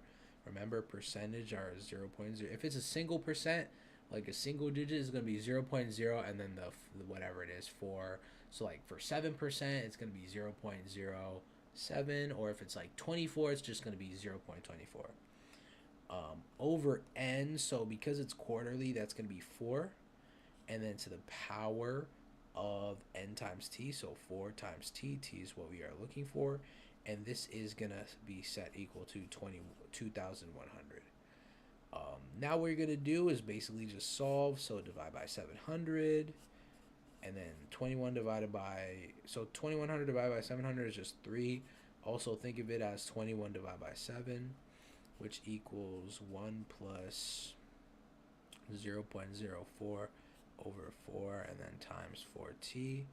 And then now what you are going to do, kind of have to think a little bit. Now you actually do have a, you're going to use either a log or ln. You can do this many ways, but you can convert this into a log. So it would just be log of whatever it's equal to. So log,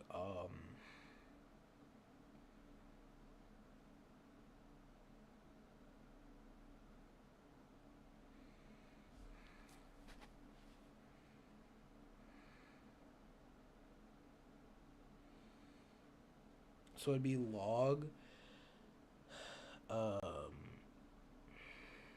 it's going to equal 4t.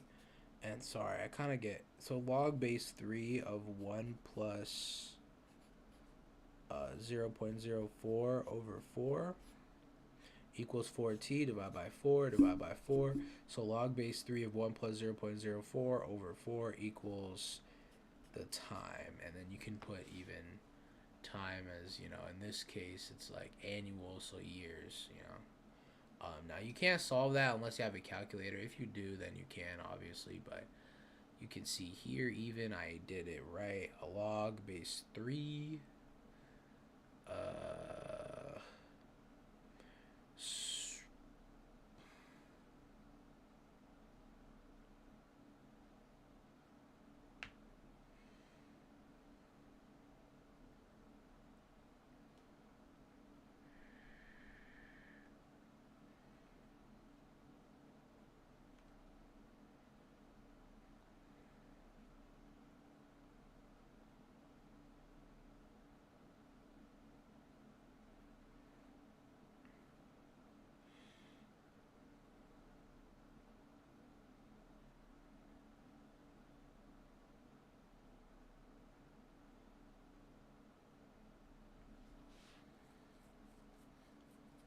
wait,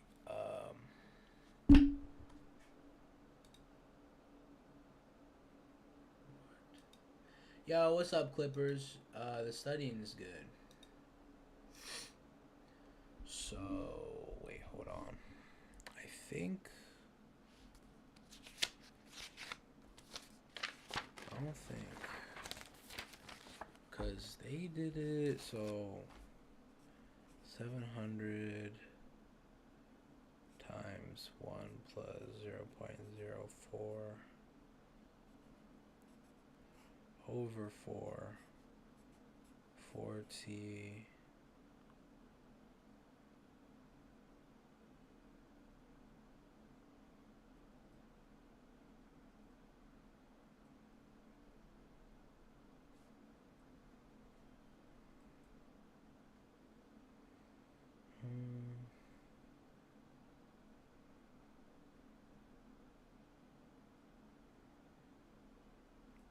So I did get to there, to where it's...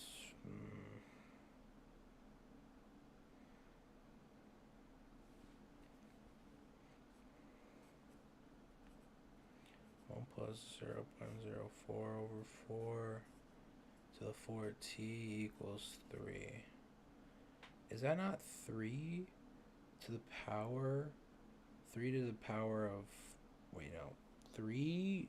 Is this the base? So then you can do...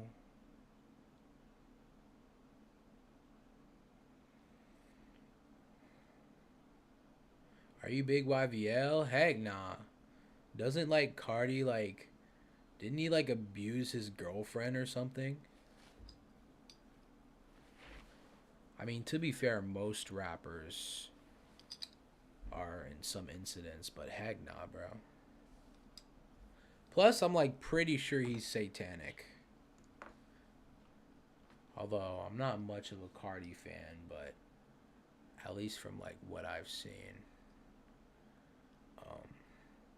Bro, did you see Kim Kardashian is in Fortnite? Bro, dude, that skin, it's unfortunate that it's actually a good skin to like use because it's like superhero except you can like kind of be all black now. No, he just didn't show up to see his baby be born. Man, are you sure, bro? There's definitely, I can search it up right now. Playboy Cardi beating, I don't know, girlfriend allegations. Like he was felony and aggravated choking his pregnant girlfriend. Body cam footage of Playboy bro, what? Yeah, he's cooked, bro.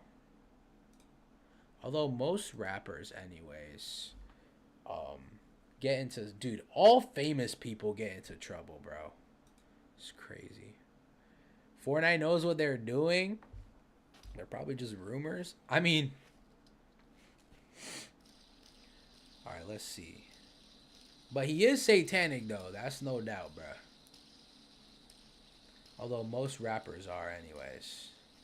Except for, I don't think Drake is. And I don't think Kanye, he's just crazy. He's just insane. Yeah, dude, it's unfortunate. The Kim Kardashian is probably gonna be like probably the best skin to use in a game because you can make it all black.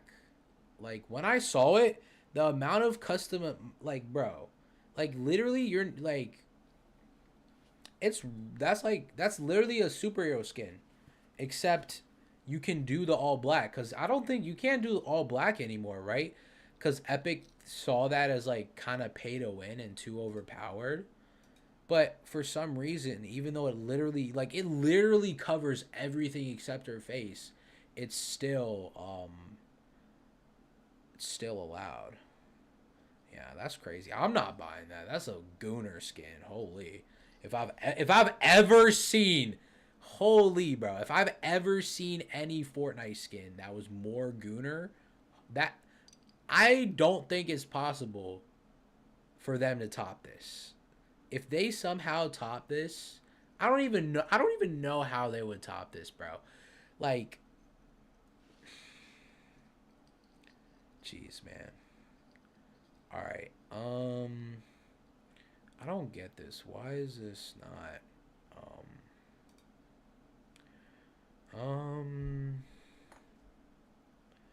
wait, what am I not understanding? Log formula. Like, what am I not understanding? Log formula.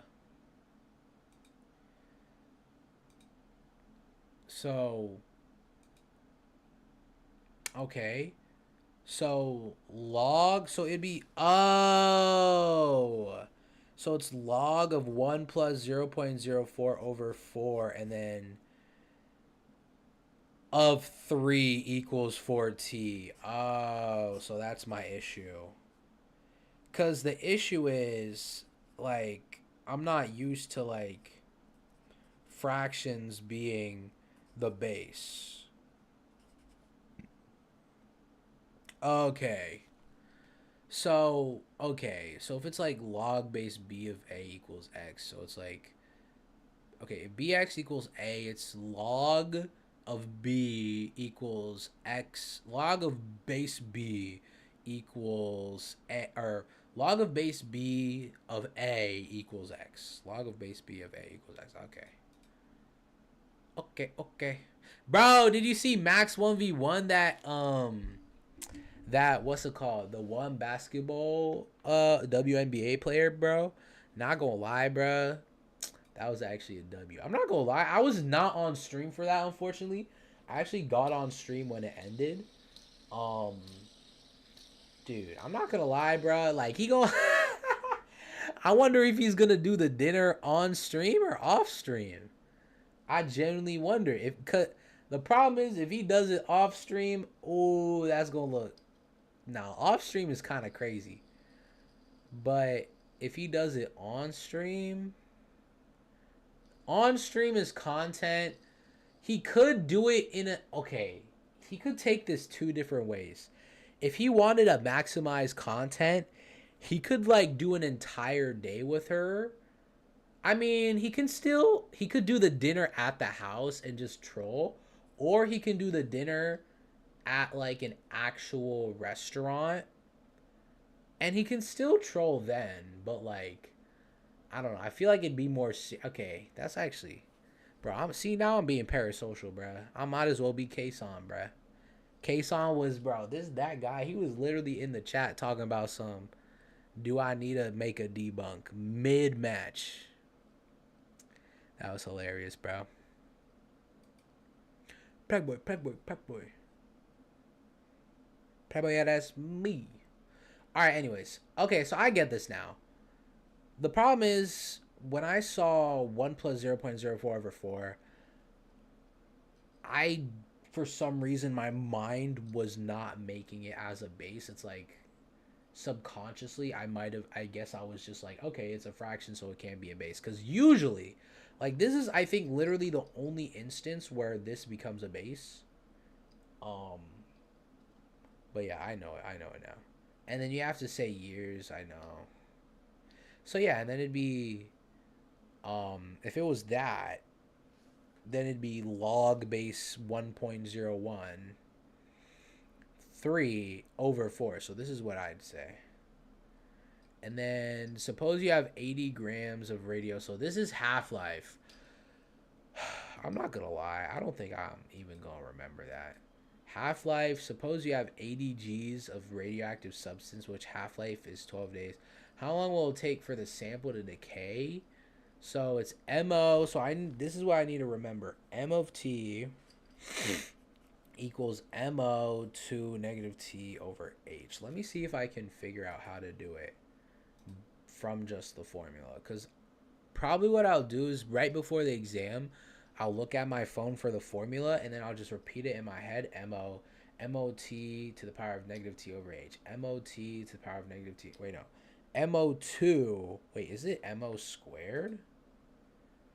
No, MO2 to the power of negative T over H. MO2, and then I'll just write it down. So, suppose you have 80 G. So that's 80 times 2 to the negative 12 over... Wait, half-life is 12 days. Would that not be negative T over H? And then equals 30. And then...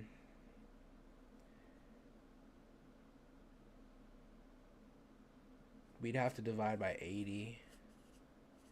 So it's 3 over 8 equals 2 negative T over 12. And then... Plug boy. Singing plug boy, it as me. I'm not gonna lie, I don't know how to do this. So... 2 to the negative... Can you make it a log? I mean, log base 2, 3/8. Oh, wait, you're right. Log base 2, 3/8 equals negative T over 12. And then multiply by 12. Multiply by 12. And it's 12. Okay, maybe it's log base 2, 3/8 times 12. To the negative T, and then divide by a negative, which is just negative log 3/8 times 12, right? Or am I tripping? So negative T over 12 equals log base 2 3/8, which is just the same thing as negative 12 log base 2 3/8. Oh, I did that. Oh, okay. Okay. Plug boy. Alright, I've literally only gone through one exam, and I have... Oh, we only have 3 more. Okay. Let me do the practice exam, too. Okay. Okay, this one's gonna be, I think, easier. Kind of. Not really. Oh no. Oh no. Oh no. It's trig. What time is it, bruh? Alright, I just have to get... Okay, I just have to get through this and I'm done, bro. It's not difficult. Alright, so... Find the value. So cosine of 570. So that's just 570 minus 360. Which is 210, 9, 18... 9, 18, 27. All students take... All students take... Calculus. So it's tan, so it's gonna be a negative. And then 210 is, I think that's 3, 6, 9, 12, 15, 18, 6, 12, 18, 12, 3. I think it's 30. So cosine of 30 is root 3 over 2. So negative root 3 over 2? Surely? Let me check. Playboy.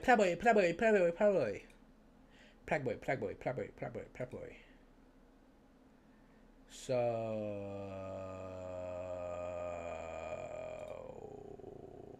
I don't want to see all the solutions.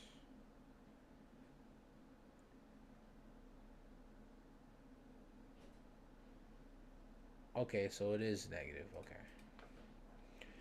Tan of negative 1/2, negative 120. So tan of 120 is tan of 60, which is screw 3, 1 root 3. So because it's negative, I mean because it's negative, that's the same thing as 918. So all students take. So it's positive. So it's root 3, positive root 3. Okay. And then secant of 7 pi over 3. Oh boy. All right, here's where it becomes difficult. So secant of 7 pi over 3. Secant is the same thing as cosine. So like, okay, cosine of pi over 3 is what? Cosine of pi over 3 is, which is 60. Cosine of 60 degrees is 1/2. So 7 pi over 3.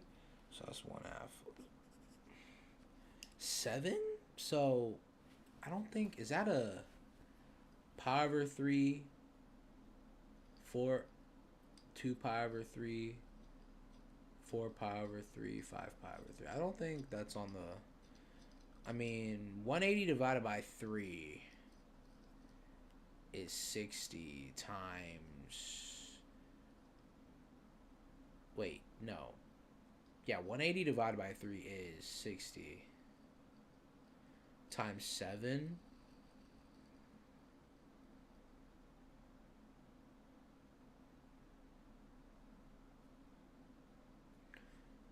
$420, which is 420 minus 360. 420. I mean, which is simpler? I mean, I could just do I could do 7 pi over 3 minus 2 pi, and then 2 pi is the same thing as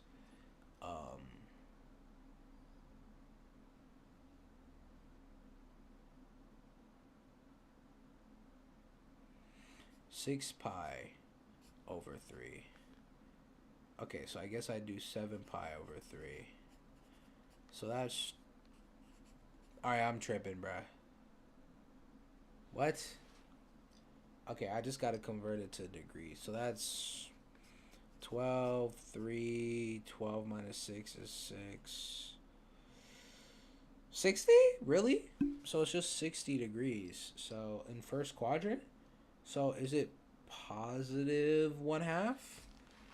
Positive 1/2. Because, yeah.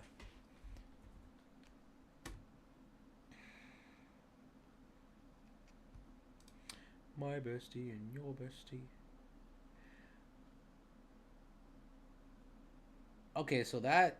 Oh no, because if it's secant, then it's 2, positive 2. Okay, I low key forgot.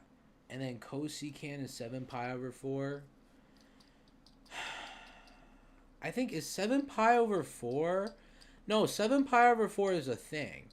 So sine of 7 pi over 4, all students take 7 pi over, okay, pi over 4, 3 pi over 4, 5 pi over 4, 7 pi over 4. That's in the 4th quadrant, so that's for cosine. So it's going to be negative, and then cosecant. So sine of 45 is root 2 over 2. So negative root 2 over 2. I think. I swear.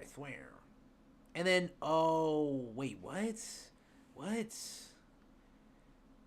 Oh. Okay, wait. So, yeah, so it's negative. Wait, why is it? So, yeah, negative 2 over root 2. Oh, yeah, I just keep forgetting to flip it. I got to remember to flip it back. I'm going to lose easy points. So...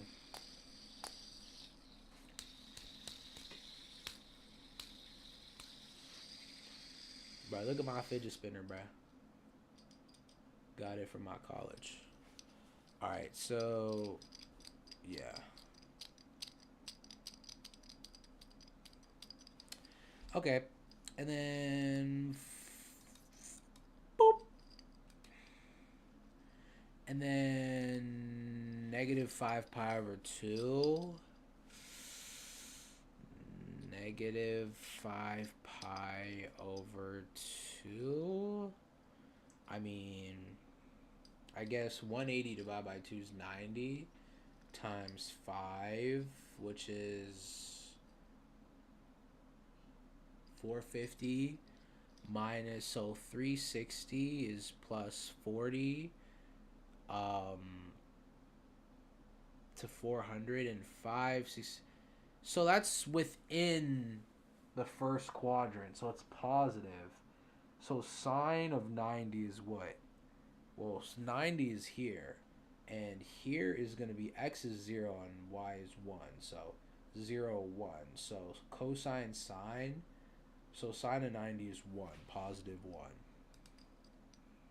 And it's negative. How is it negative, though? How is it negative, though? Oh, because it's negative 5 pi over 2. So technically, since it's negative 5 pi over 2, it'd be negative 90, which is negative 1. Okay. And then from this one, find reference number, terminal point. Alright, we got this. These are the ones I'm scared about. Amplitude, period, phase shift. Bro, I do not remember how the graph should look like for these. This one is easy. This one is easy. Okay.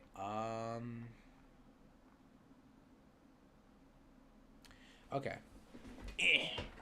So let me lock in. From the top of an 80-foot lighthouse, the angle of depression to the boat. So from the top of an 80-foot, so we can draw 80-foot lighthouse. It's gonna be a right triangle. Angle of depression is just this angle, which is 30. And then how far is the boat from the base of the lighthouse? Is just going to be this. So that's just sine of 30 over 80 equals... No, sine of 30 over 80 equals...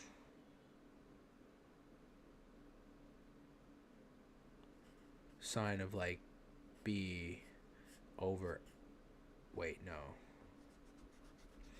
Hello? Oh, wait, no. 90, 30, so 9, 10, 11, 12, 120, 60 degrees. So it's going to be sine of 60 degrees over x. And then that's just sine of 60, which is root 3 over 2 times, so 80 root 3 over 2, which is 40 root 3 over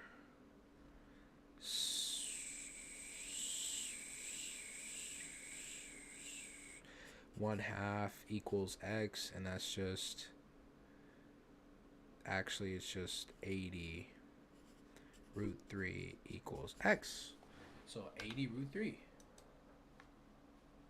And then gotta make sure to say feet. And then dude. Okay. And then find the reference number. Reference number is just pi over 6.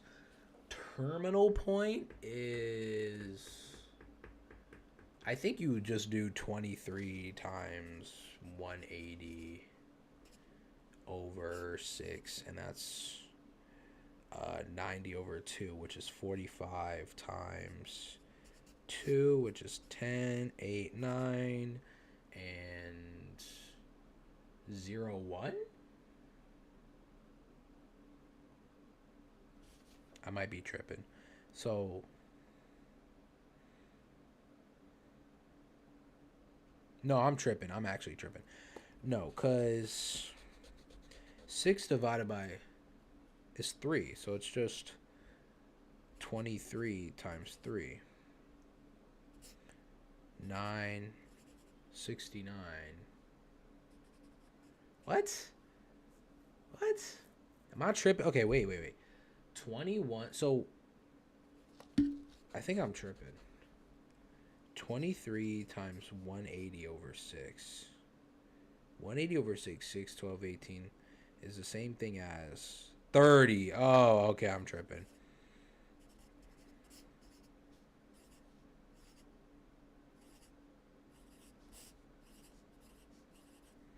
$690, and then 690 minus 360.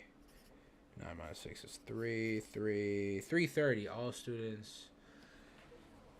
So that's 330 is 30. So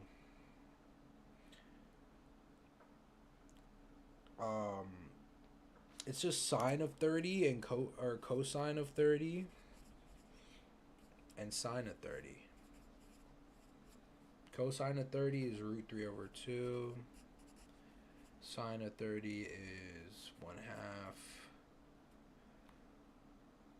Yeah, and then because because it's all students take calc, only cosine is positive, so negative root 3 over 2, 1/2, negative 1/2, or root 3 over 2, 1/2.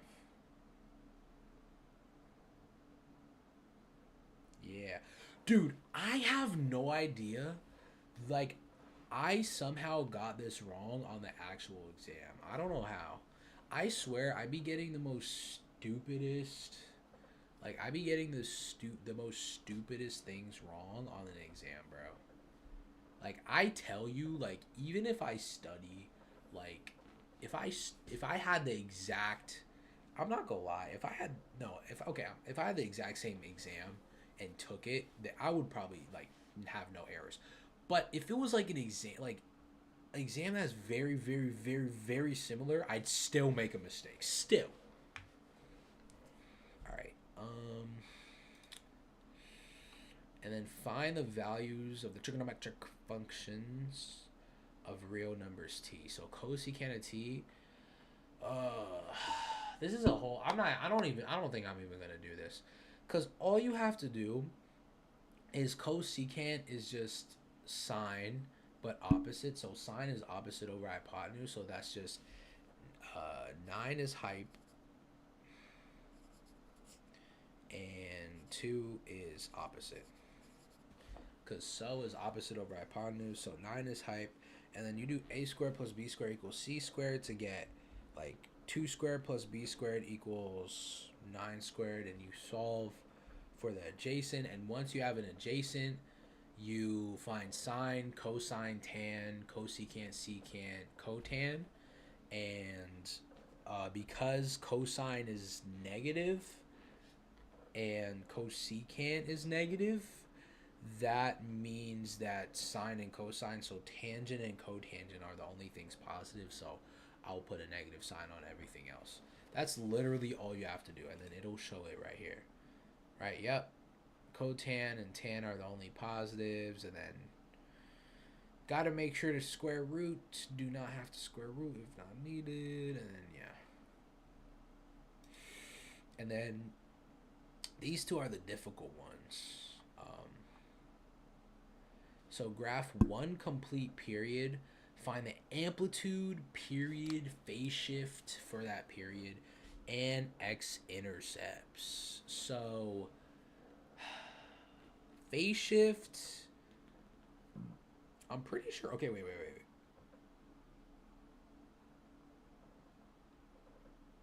Amplitude is 4.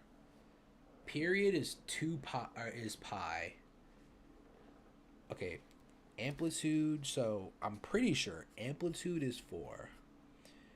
Period is 2 pi over b for this, and then for tan is pi over b. So 2 pi over b is 2 pi over 2, which is equal to pi. And then the phase shift is just negative pi over 4. I'm pretty sure. And then I think sine, okay. Sine is when it starts from 0. Cosine is when it starts from up there, right? I think. So, and then, so I guess how I do it is, how would I do this? I'm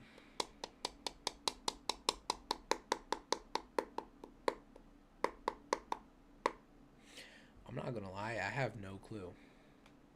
Yeah, I'm gonna have to look at notes. And then let me look at notes. I totally forgot this. This is like not even November. This is like October stuff. You know what's crazy is like I was telling myself by the end, like, oh, I need to like memorize the unit circle and all that. But I kind of just naturally I know the radians, like pi over 3, 2 pi over 3, 4 pi over 3, 5 pi over 3, and then pi over 4. Okay, I'm gonna skip pi over 4. And then pi over 6, 5 pi over 6, 7 pi over 6, and 11 pi.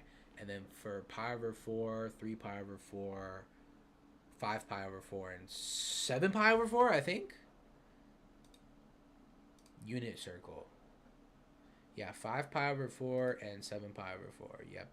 And then pi over 6, 5 pi over 6, 4 or 7 pi and 11, and then pi over 3, 2 pi over 3, 4 pi over 3, 5. Like I just memorized it kind of as like kind of without even trying to, because I use the radians so much. So it's kind of hard not to. Like you would have to like, I don't know, like instead of thinking about it, just like pulling up the unit circle every time. That's, I'd say, probably how you don't memorize it. I'd say the one thing though is like I should like memorize the degrees. Like 120 I know is 60. 150 I would not know is 60 or is 30. And then 210, 225. I know 225 is 45. I don't know 240. I don't know 210. So, but I can figure it out though. But I should know the angles though. I feel like, yeah. But most people don't even know the radians. So I mean, shoot. All right, and then. All right. Anyways, like I was saying,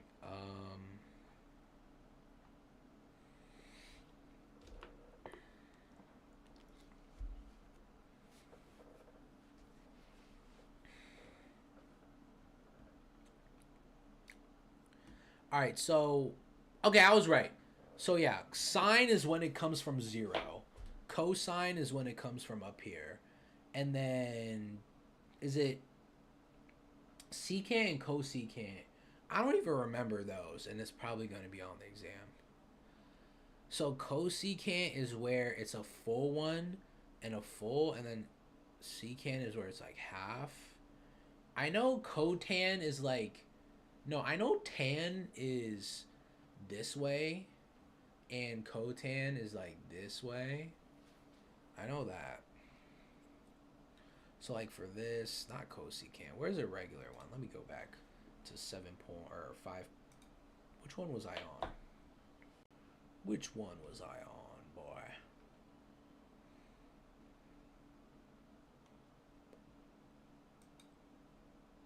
I'm not gonna lie, bro. Pre-calc? I'm so glad. Like, even though I don't think in a million years I would have went to like calc though. Although I could see myself, if I knew I was gonna take calc, I probably would have taken AP calc. If I knew I was, bro, dude, I kind of wish I knew that. I mean, you can't really know your own future, but I wish I knew that I was gonna end up just going my UMBC, because I thought it was like, oh, I have to like get really good. Like the problem is like I didn't do AP calc because I knew it was fast. Actually, I'm not gonna lie. No, I wish. I wish I did that my senior. Do I though? Honestly, I kind of do wish I did it if I did it my senior year, because I feel like if I did my senior year, then I could have done calc. But I'm on track either way. It's not like I'm not on track. But yeah.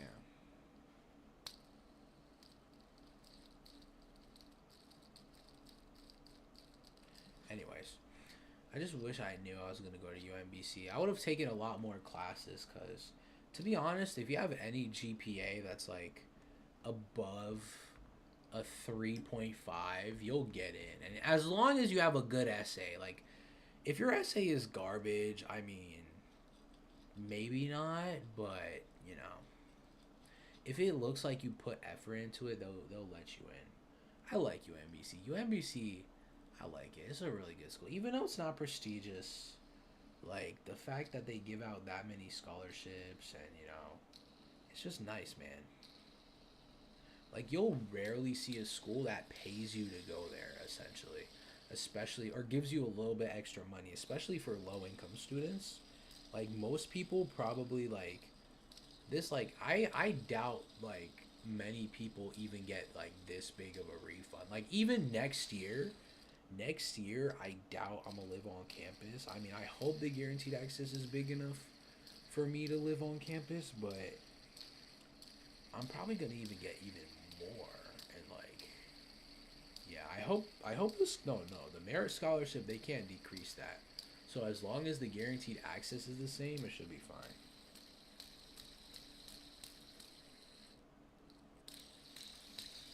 You know? Like the school's already like cheap as it is, and giving out like a 4K merit, it's pretty cool. Alright, so I'm so glad I applied there. I don't think there would be a universe where I didn't apply there though, because I applied at essentially every school in my state. But I can't imagine what I'd do if I didn't apply there. Genuinely, I'd probably be in community college actually. So,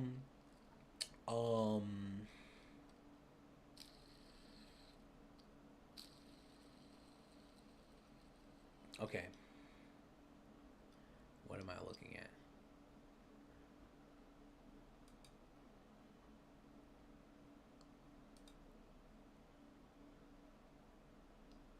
Bro, this is not okay. Let me just look at the answer and see. So amplitude is 4 pi negative pi over 4. All right, so we were correct. So how do I start this though?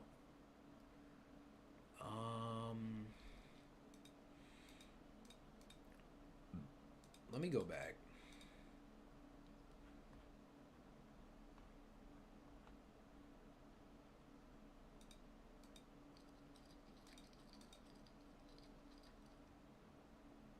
No.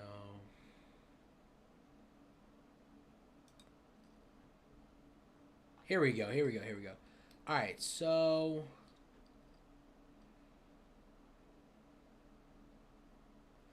Oh, 0. Oh, you said it equal to 0 and 2 pi. Oh, yeah, I forgot. So I'd say, wait, what would I set? Equal to 0 and 2 pi? Oh, this equal to 0. Oh, so it'd be like here. It'd be amplitude. So if there's nothing inside, amplitude is 3, period is 2. It would just be from, what would that be? From 0 to, it'd be from 0 to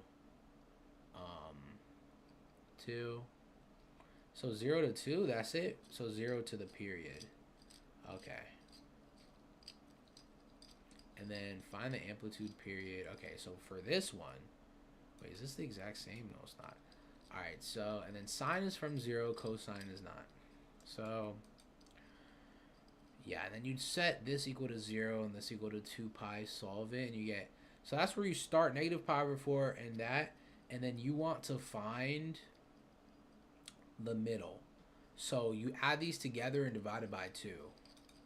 Okay, so I would set 2x plus pi over 4 to 0 equal to 0 and 2x plus pi over 4 equal to 2 pi. And then 0 and 2 pi are for cosine and sine, and tan and cotan are for negative pi. Okay, I think cotan is 0 to 2 pi, but I know tan is from negative pi over 2 to pi over 2. Okay.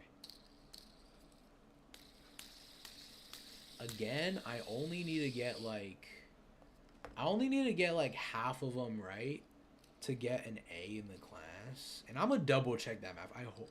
I mean, I already like triple checked basically, but I'm gonna check again just to make sure. But not that I'm not gonna try my best. I feel like maybe like if I'm stuck on a question, instead of really trying to think about it, I'd low-key just kind of move to what I know. Like if I don't know it, I don't know it. I wouldn't waste my time because I need to get just the minimum points first and then, you know, do whatever I want. Low-key, no. When I try to finish it early, I mean, no. I don't think there's any way I'd finish it early. Because I'd have to go back and just review everything, and that's going to take time, and I'll find errors, and yeah. Realistically, I think I'll probably get, if I go through everything today, and if I can somehow, even though my exam is at 8 a.m., if I can wake up at like, I don't even know, 7, and just like review everything one more time real quick, like, I don't even know, what time would I have to wake up? I'd have to wake up, I'm not gonna lie, I'd have to wake up like when I'd usually wake up for the gym. And then, like, I'm not even gonna risk it. I'm 100% setting an alarm. Do I believe I'll wake up on time? Because I'm gonna definitely sleep early, I guess, but heck no, I cannot. I'm gonna set 2 alarms. I'm gonna set an alarm for my phone and an alarm for my Alexa. Anyway, sorry. Graph 1 complete period. Find the amplitude period, phase shift, and okay.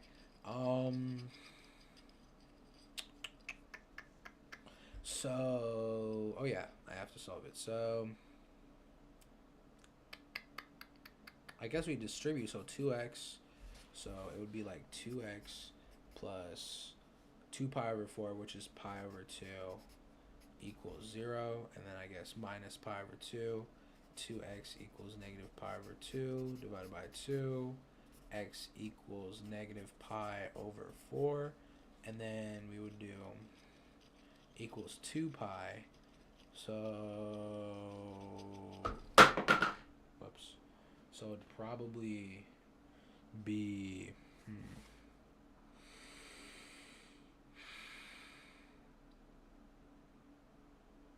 2 pi minus pi over 4. Can I do that? I think I can. So that's like 8 pi over 4 minus pi over 4, which is 7 pi over 4, divided by 2, which is 7 pi over 8, which is 7 pi over 8 equals x. Is that it? 7 pi over 8? That does not seem right. Alright, so the negative pi over 4 was right. So, oh, wait. So 2 times, oh, so it's not 2x. Oh, wait. How did I still get the right answer? Also, whenever it's this, we don't even have to put it equal to 0. It's always negative pi over 4. So, oh, we would divide by 2, and then it'd be pi, and then minus pi over 4, and then pi is the same thing as 4 pi over 4, and then that'd be 3 pi. Oh, so 0 to, okay. I get that. And then you would literally just, yeah. All right, and then I'm going to practice these more later. I'm just trying to get kind of an overview from the exam, and then later today, I'm going to go into it individually. So, tangent. So, for tan, the period is, graph one complete period and find the period phase shift for that period. The period is 2, and then the phase shift is pi over 6, and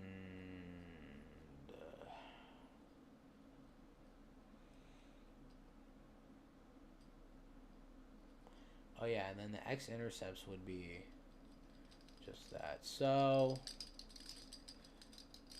let me see if I can actually solve this. So amplitude equals 2. Period equals 2 pi over 3.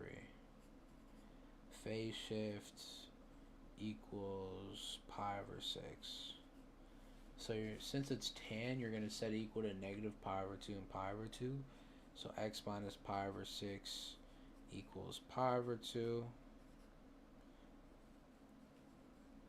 And then, so we're going to add pi over 6. So x equals pi over 2 plus pi over 6, which is 3 pi over 6, which is 4 pi over 6. X equals 4 pi over 6.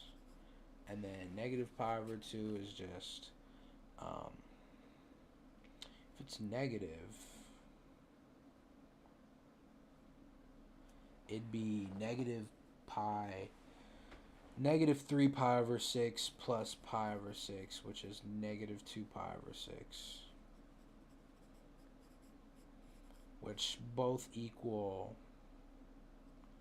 3 pi over 2. Wait. 3 pi over 3. No, 2 pi over 3. And negative pi over 3. So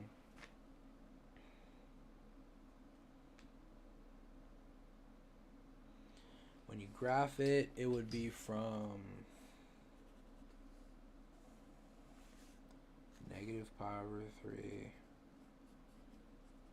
to 2 pi over 3. And then those would be the vertical asymptotes 2. And then the middle is 2 pi over 3 plus pi over negative pi over 3, which is pi over 3 times 2, which is pi over 6. So let's say pi over 6 is here. And then it's going to be from here.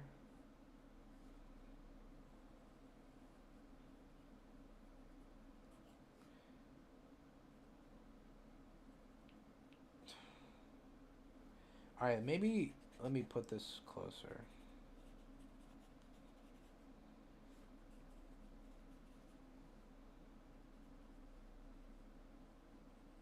So it's going to be like this.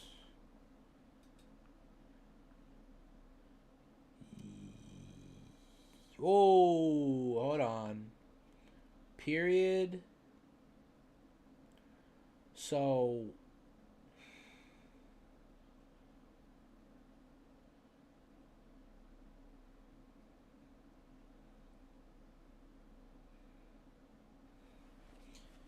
they said it's not. Wait.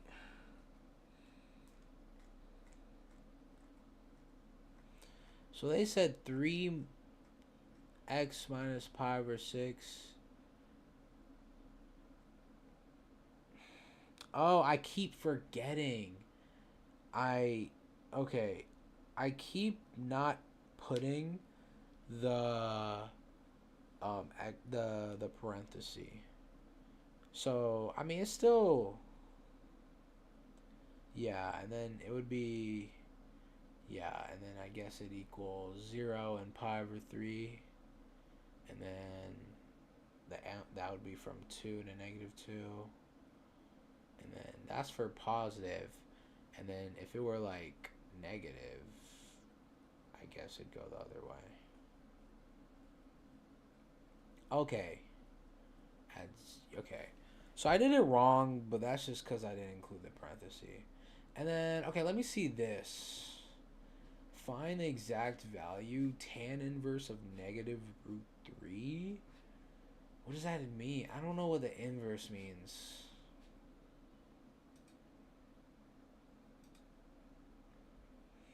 Let me see what. This is 5.4, 5.4.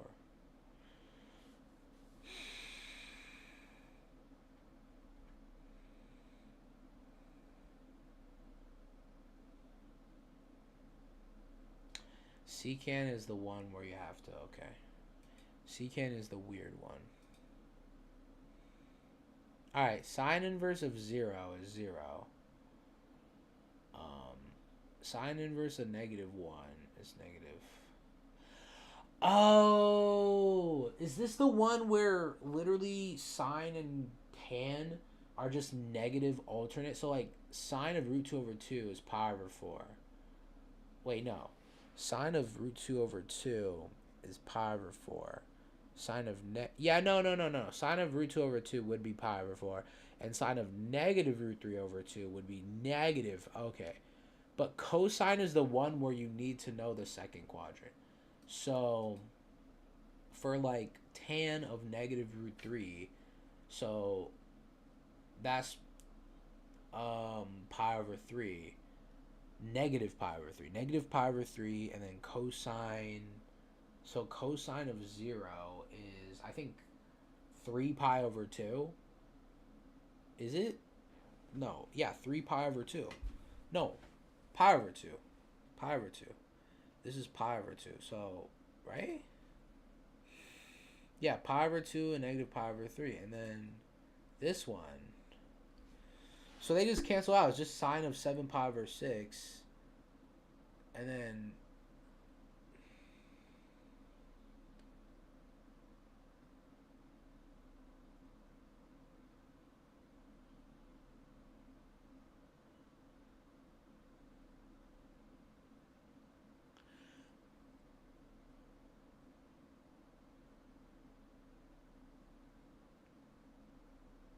negative a half.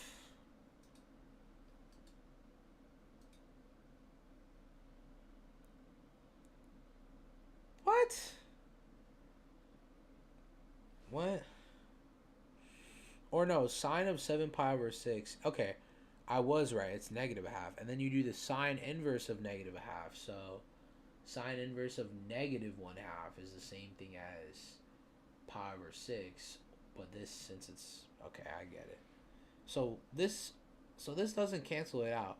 I just have to do the inside and then the outside. So like tan of, okay, and then this one is easy. Tan is opposite over hypotenuse, or no, tan is opposite over adjacent, and then literally it's just 12 squared plus 5. So 144 plus 25 equals c squared, and then it's like 144, 25, 9, 8, or 6, 1, and then square root of 169, which is 13, which is hypotenuse. So cosine is, so it'd be 13 over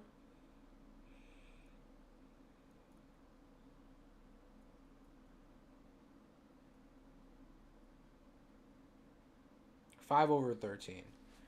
Cosine equals 5 over 13. Yeah.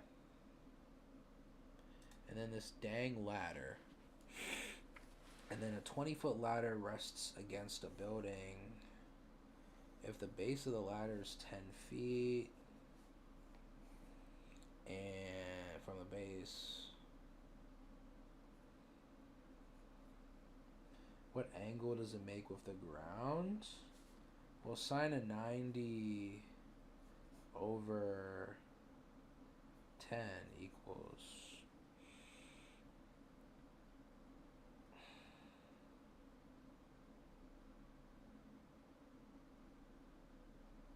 wait, no, it's 20 feet.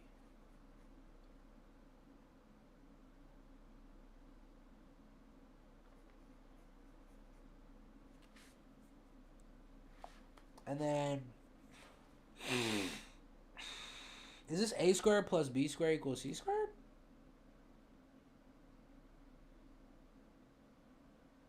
What? How would I do this? Oh, so I'm looking for opposite. So opposite, and I have hypotenuse. Sine of what? Over, wait, what?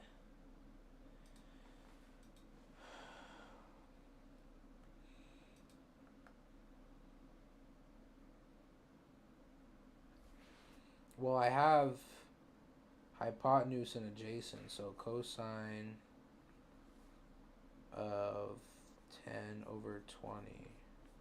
So cosine of 1/2 equals root 3 over, or cosine of 1/2? Wait, what? Well, that is pi over 3, also known as 60. Oh! Oh, they're asking for the angle. Okay. Alright. Alright, so, and then this is literally the exam I had, like, not even, like, it was not even a couple, I think it was, like, beginning of December, so I'm not even gonna look at this. Alright, so, chat, I'm gonna end stream, take a brain break. I have no idea how I've been studying for 2 hours and 48 minutes. It does not even feel like it's been 2 hours and 48 minutes. So I'm gonna take a chill pill, maybe take a nap, because I stayed up till like 12 some, dude, I've been staying up until like 12 for the last like couple of days, bro. I'm fried. I'm actually fried. I'm gonna lock in though. I'm gonna maybe stream again and review all. I just need to review everything again. Literally all of this, just look at it again. Make sure I actually remember it, right? Because I feel like a number one problem with people is that once they look at a review, they think, oh, I know it now. No. You have to go back. Even if it's the same exact questions, you have to make sure you still remember it. And then I'll look over all of it again, and then maybe even do some more practice problems of each. Like cosecant, secant, I know I need to figure that one out, so I'll probably do practice problems of that. and then I'm gonna also review my most recent exam, although that should be easy. It shouldn't be too difficult because I literally just had it and I got a pretty good score. So yeah, I guess I'm gonna see y'all later. Peace.